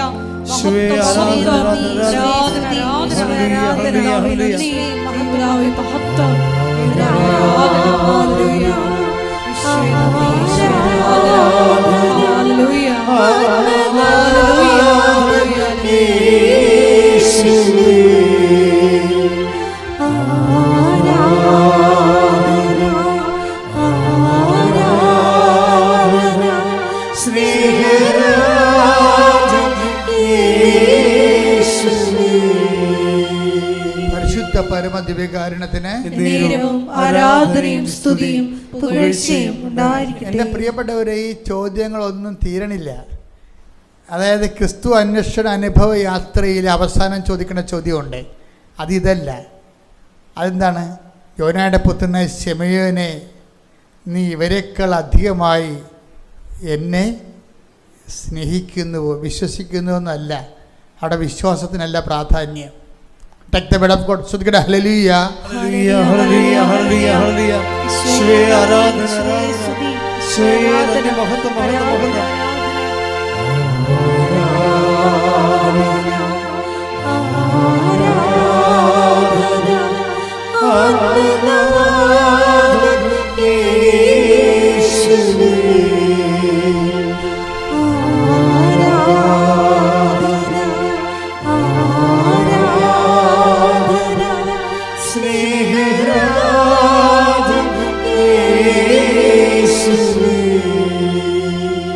യോഹന്നാൻ 21:15. യോഹന്നാൻ 21:15. അവരുടെ പ്രാതൽ കഴിഞ്ഞപ്പോൾ യേശു ശിമയോൻ പത്രോസിനോട് ചോദിച്ചു, യോഹന്നാന്റെ പുത്രനായ ശിമയോനെ, നീ ഇവരെക്കാൾ അധികമായി എന്നെ സ്നേഹിക്കുന്നുവോ? അവൻ പറഞ്ഞു, ഉവ്വ് കർത്താവേ, ഞാൻ നിന്നെ സ്നേഹിക്കുന്നുവെന്ന് നീ അറിയുന്നുവല്ലോ. ഈ ക്രിസ്തു അനുഭവത്തിൻ്റെ അവസാനത്തെ അധ്യായത്തിലേക്ക് നമ്മൾ വരുമ്പോൾ അന്വേഷണാത്മകമായ ഒരു അനുഭവ ആത്മീയതയുടെ സരണികളാണ് നമ്മൾ പടിപടിയായി കയറിക്കൊണ്ടിരിക്കുന്നത്. അവസാനത്തെ ചോദ്യമാണ് എന്താണ്? ഇവരെക്കാൾ അധികമായി എന്നെ സ്നേഹിക്കുന്നുവോ? അതിൻ്റെ അകത്തൊരു മത്സരമുണ്ട്. ശരിക്കും പറഞ്ഞാൽ ഒരു സൗഹൃദ മത്സരമാണ്. എന്നുവെച്ചാൽ നമ്മൾക്ക് കൃപയിൽ വളരാൻ വേണ്ടിയുള്ള ത്വര, നമുക്ക് കിട്ടിയിരിക്കുന്ന അവസരങ്ങളെല്ലാം ക്രിസ്തുവിനോടുള്ള സ്നേഹം വർദ്ധിപ്പിക്കാൻ വേണ്ടിയുള്ള അവസരമായി നമ്മൾ വിനിയോഗിക്കണം. അക്കാര്യത്തിൽ നിനക്കൊരു കോമ്പറ്റീഷൻ വന്നാൽ കുഴപ്പമില്ല. നിൻ്റെ ഭർത്താവാണോ, നീയാണോ, നിൻ്റെ അപ്പനാണോ, നിൻ്റെ മക്കളാണോ, അത് നീയാണോ, ആരാണ് ക്രിസ്തുവിനെ കൂടുതൽ സ്നേഹിക്കുന്നത്? അപ്പോൾ നമുക്ക് ലഭിക്കുന്ന എല്ലാ നഷ്ടങ്ങളും ക്രിസ്തുവെന്ന ലാഭത്തിന് വേണ്ടി നമ്മൾ വ്യയം ചെയ്ത് കഴിയുമ്പോൾ നമ്മൾ ഈ കോമ്പറ്റീഷൻ്റെ മുമ്പിലാവും. സാക്ഷ്യത്തിലൂടെയാണ് അത് സാധിക്കുന്നത്. ഈ കോമ്പറ്റീഷൻ്റെ മുമ്പിലാകാൻ, അതായത് ക്രിസ്തുവിനെ നേടാൻ വേണ്ടി ഞാൻ സകലതും take the word of God കുപ്പയായി കരുതുന്നു. ശ്രുതിക്കട്ടെ, hallelujah, hallelujah, hallelujah, hallelujah, hallelujah. യേശുവേ നന്ദി, ഹല്ലേലൂയ, ഹല്ലേലൂയ.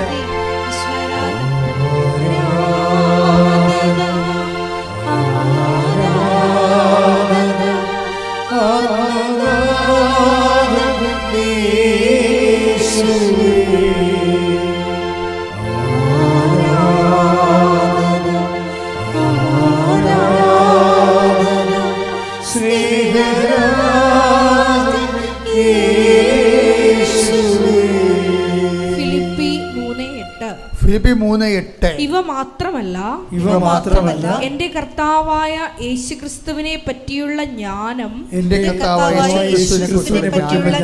കൂടുതൽ വിലയുള്ളതാകയാൽ സർവവും നഷ്ടമായി തന്നെ ഞാൻ പരിഗണിക്കുന്നു. അവനെ പ്രതി ഞാൻ സകലവും നഷ്ടപ്പെടുത്തുകയും ഉച്ഛിഷ്ടം പോലെ കരുതുകയുമാണ്.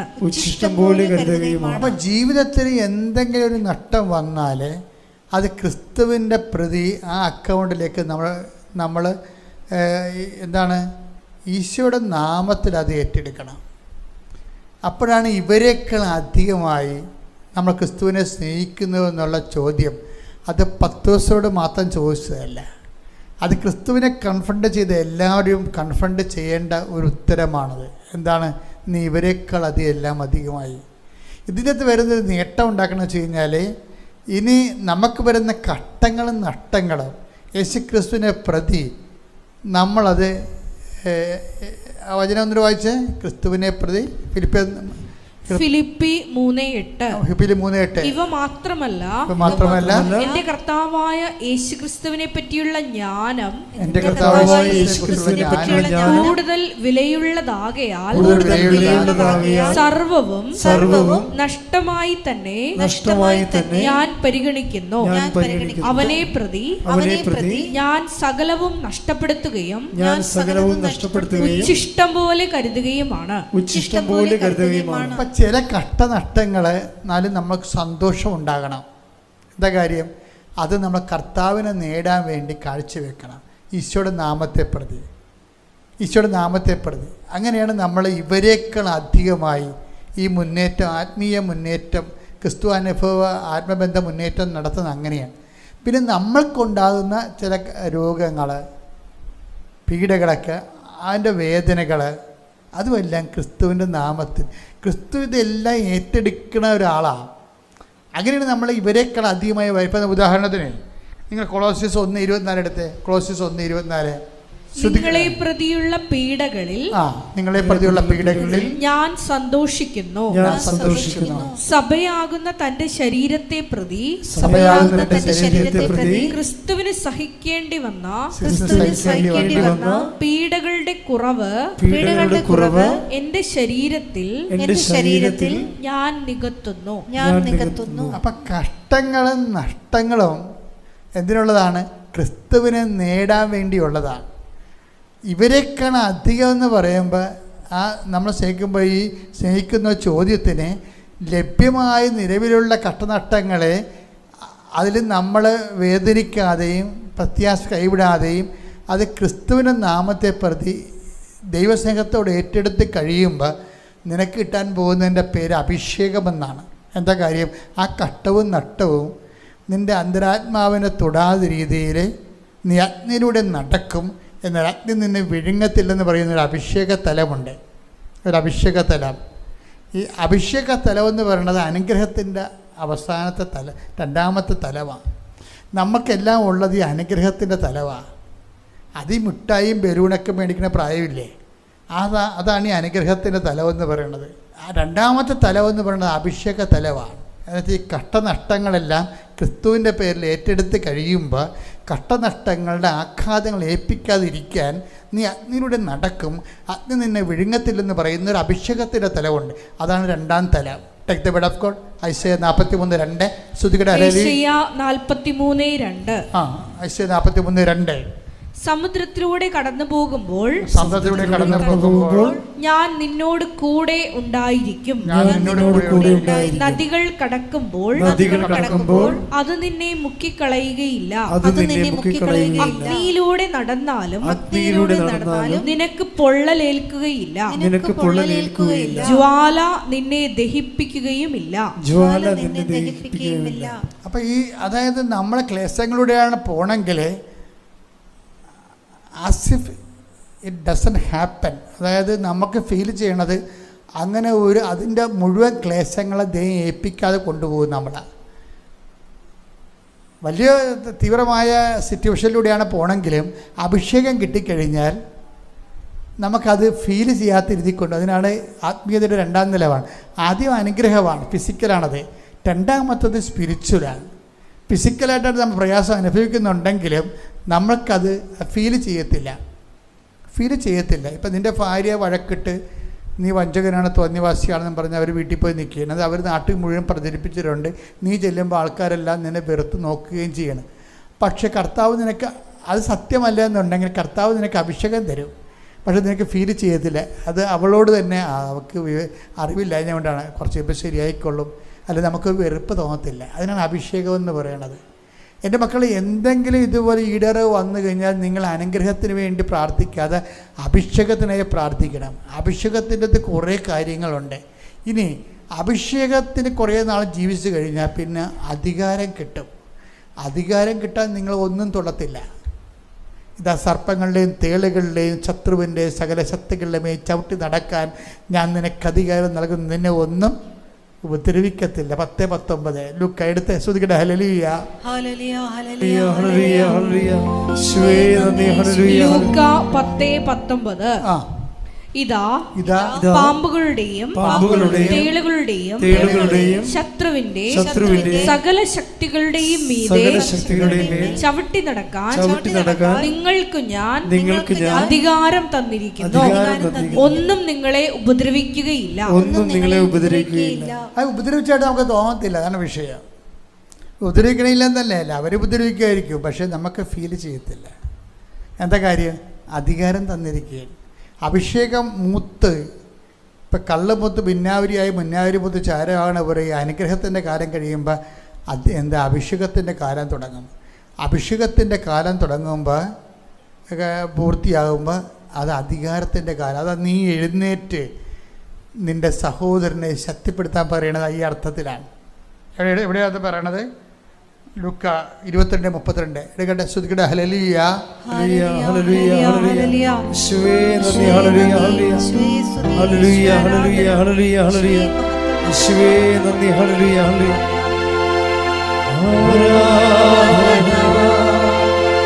ആരാധന യേശുവേ, ആരാധന, ആരാധന, ആരാധന, സ്നേഹമേ, ആരാധന. ലൂക്ക 22:31-32 തിരുവചനങ്ങൾ.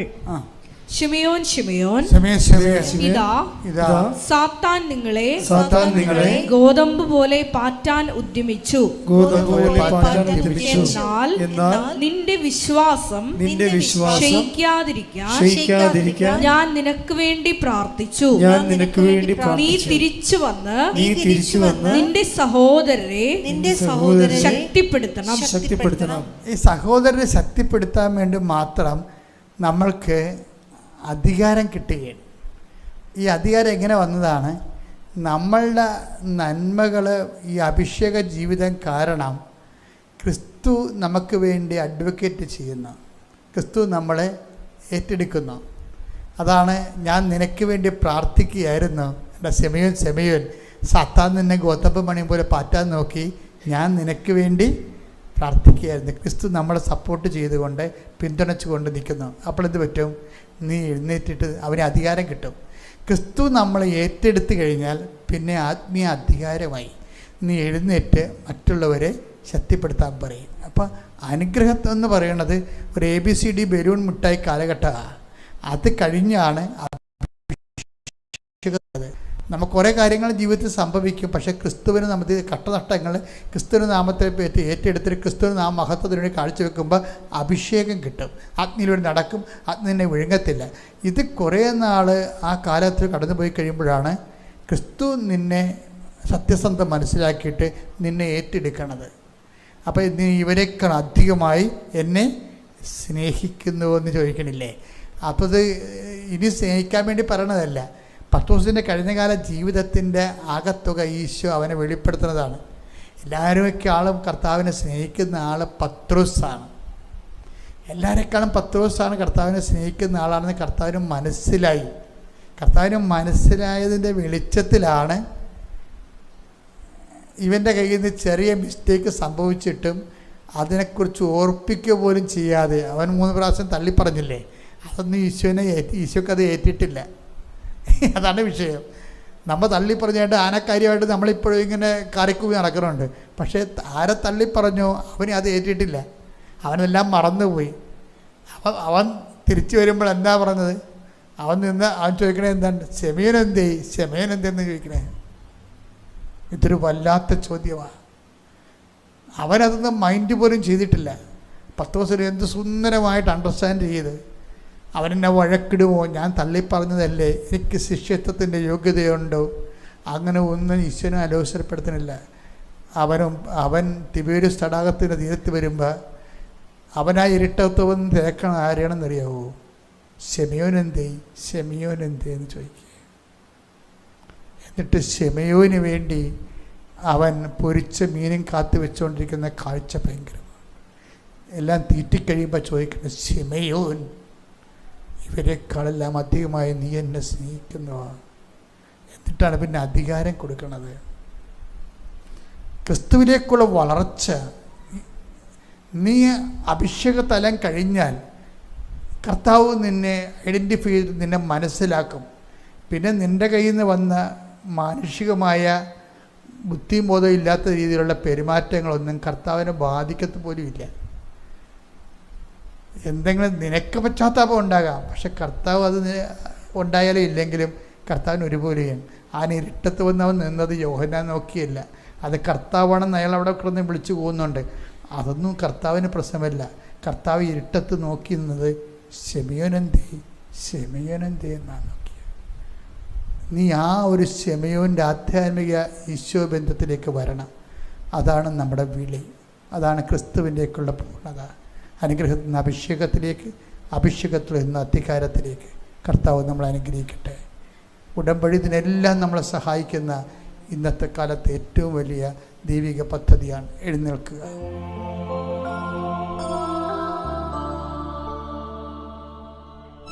മക്കളെ, നമ്മൾ 10 മിനിറ്റ് രോഗസൗഖ്യ പ്രാർത്ഥനയാണ്. അച്ഛൻ പ്രാർത്ഥിച്ചുകൊണ്ടിരിക്കും. എൻ്റെ മക്കൾ വിശ്വാസപ്രമാണമോ അല്ലെങ്കിൽ സ്തുതിപ്പോ എന്ത് വേണം ചെയ്യാം. നിങ്ങളിന്ന് കടന്നു പോകുന്ന എല്ലാ വിഷമതകളെയും വേദനകളെയും കൃപാസ്ഥാനത്താരെ ജീവനോടെ പ്രത്യക്ഷപ്പെട്ട പരിശുദ്ധയുടെ മണ്ണിലേക്ക് നിങ്ങളെ ദൈവം ഈ അനുഗ്രഹത്തിൻ്റെ മണിക്കൂറിലേക്ക് വിളിച്ചതാണ്. നിങ്ങൾ വന്നതല്ല, ദൈവം നിങ്ങളെ വിളിച്ചതാണ്.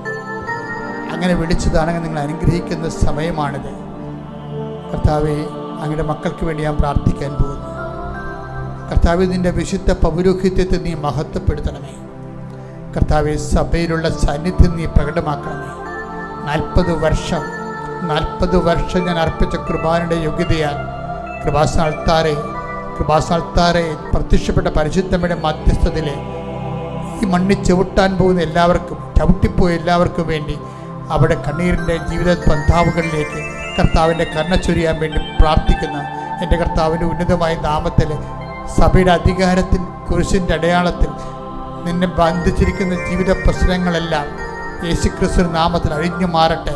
മാരക രോഗങ്ങൾ, തീരാവേദികൾ, ജീവിത ദുരിതങ്ങൾ, ജീവിത പരീക്ഷകളുടെ പഠനങ്ങൾ, അതിൻ്റെ റിസൾട്ട് വെയിറ്റ് ചെയ്യുന്നവർ, വിസ പ്രോസസ്സിലിരിക്കുന്നവർ, വിസ പുതുക്കി കിട്ടാത്തവർ, ജോലി ഇല്ലാത്തവർ, റാങ്ക് ലിസ്റ്റ് ചെന്നിട്ട് പോലും അപ്പോയിൻമെൻറ്റ് കിട്ടാത്തവർ, ജപ്തി നടപടികൾ അകപ്പെട്ടിരിക്കുന്നവർ, മാരക രോഗത്തിൽ അകപ്പെട്ടിരിക്കുന്നവർ, കുഞ്ഞുങ്ങൾക്ക് മാറാത്ത രോഗമുള്ളവർ, അത് മക്കളില്ലാത്തവർ, ഉള്ള മക്കൾക്ക് രോഗമുള്ളവർ, ചില മക്കൾ ജീവിതത്തിൽ പിഴച്ചു പോയവർ, അതിൻ്റെ വേദന അനുഭവിക്കുന്നവർ, സാമ്പത്തിക ദുരിതങ്ങൾ, സാമ്പത്തിക കടങ്ങൾ, കുടുംബത്തിലെ അസമാധാനം, അതുപോലെ കുടുംബ തകർച്ച, ഭാര്യാഭർത്തക്കുമാർദ്ദം അകന്ന് ജീവിക്കുന്ന അവസ്ഥ, പ്രാർത്ഥനാ ശൈത്യം, ആത്മീയ ശൈത്യം, എല്ലാ മണ്ഡലങ്ങളിലും മേഖലകളിലും കർത്താവിൻ്റെ കരുണ ചൊരിയട്ടെ.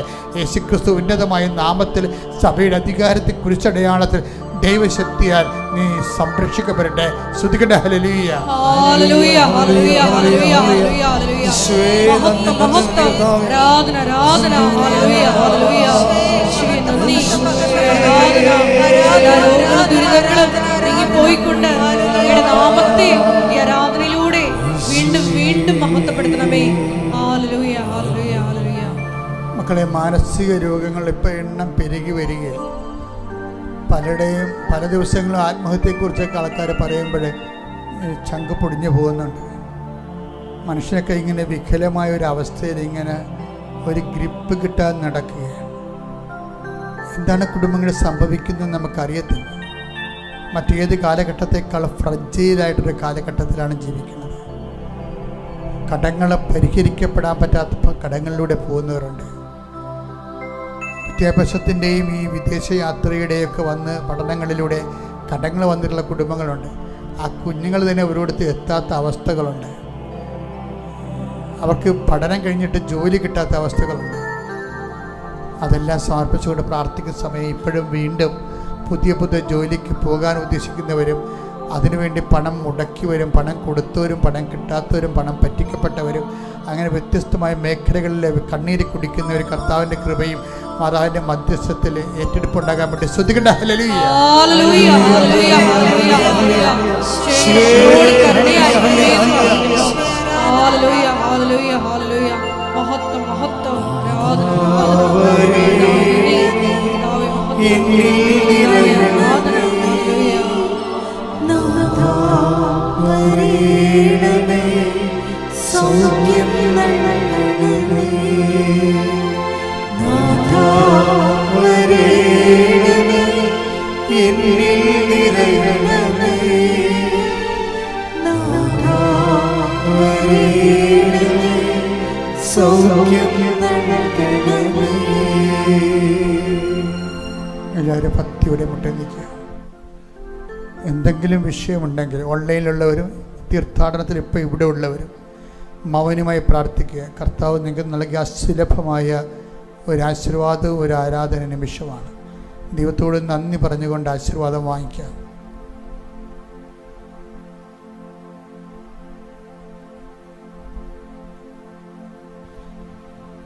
ഒരിക്കൽ കൂടി മരിയനുടമ്പയിൽ സമർപ്പിച്ചിരിക്കുന്ന എല്ലാ വിഷയങ്ങളും പരിശുദ്ധ ദൈവമാതാവിൻ്റെ മധ്യസ്ഥതയിൽ ദിവ്യകാരുണ്യ സന്നിധിയിൽ സമർപ്പിച്ചുകൊണ്ട് പരിശുദ്ധമ്മയുടെ പ്രത്യക്ഷീകരണത്തിൻ്റെ സാക്ഷികളാക്കി ഞങ്ങളെ ഓരോരുത്തരെയും ഉയർത്തണമേ എന്ന് ഹൃദയത്തിൽ പ്രാർത്ഥിച്ചുകൊണ്ട് ശിരസ്സ് നമിച്ച് നമുക്ക് ദിവ്യകാരുണ്യനാഥൻ്റെ ആശീർവാദം സ്വീകരിക്കാം.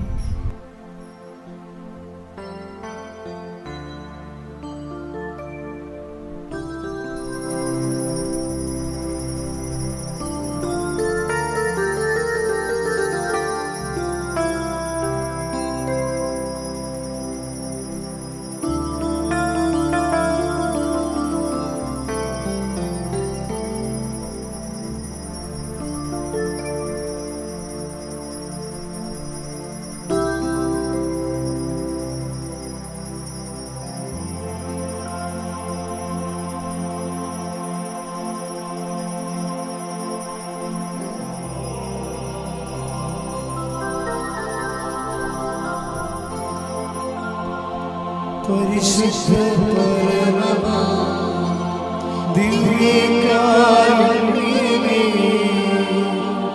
എന്നുമെന്നും അങ്ങേക്കാരാധന. പരിശുദ്ധ പരമമാ ദിവ്യകാരുണ്യമേ, എന്നുമെന്നും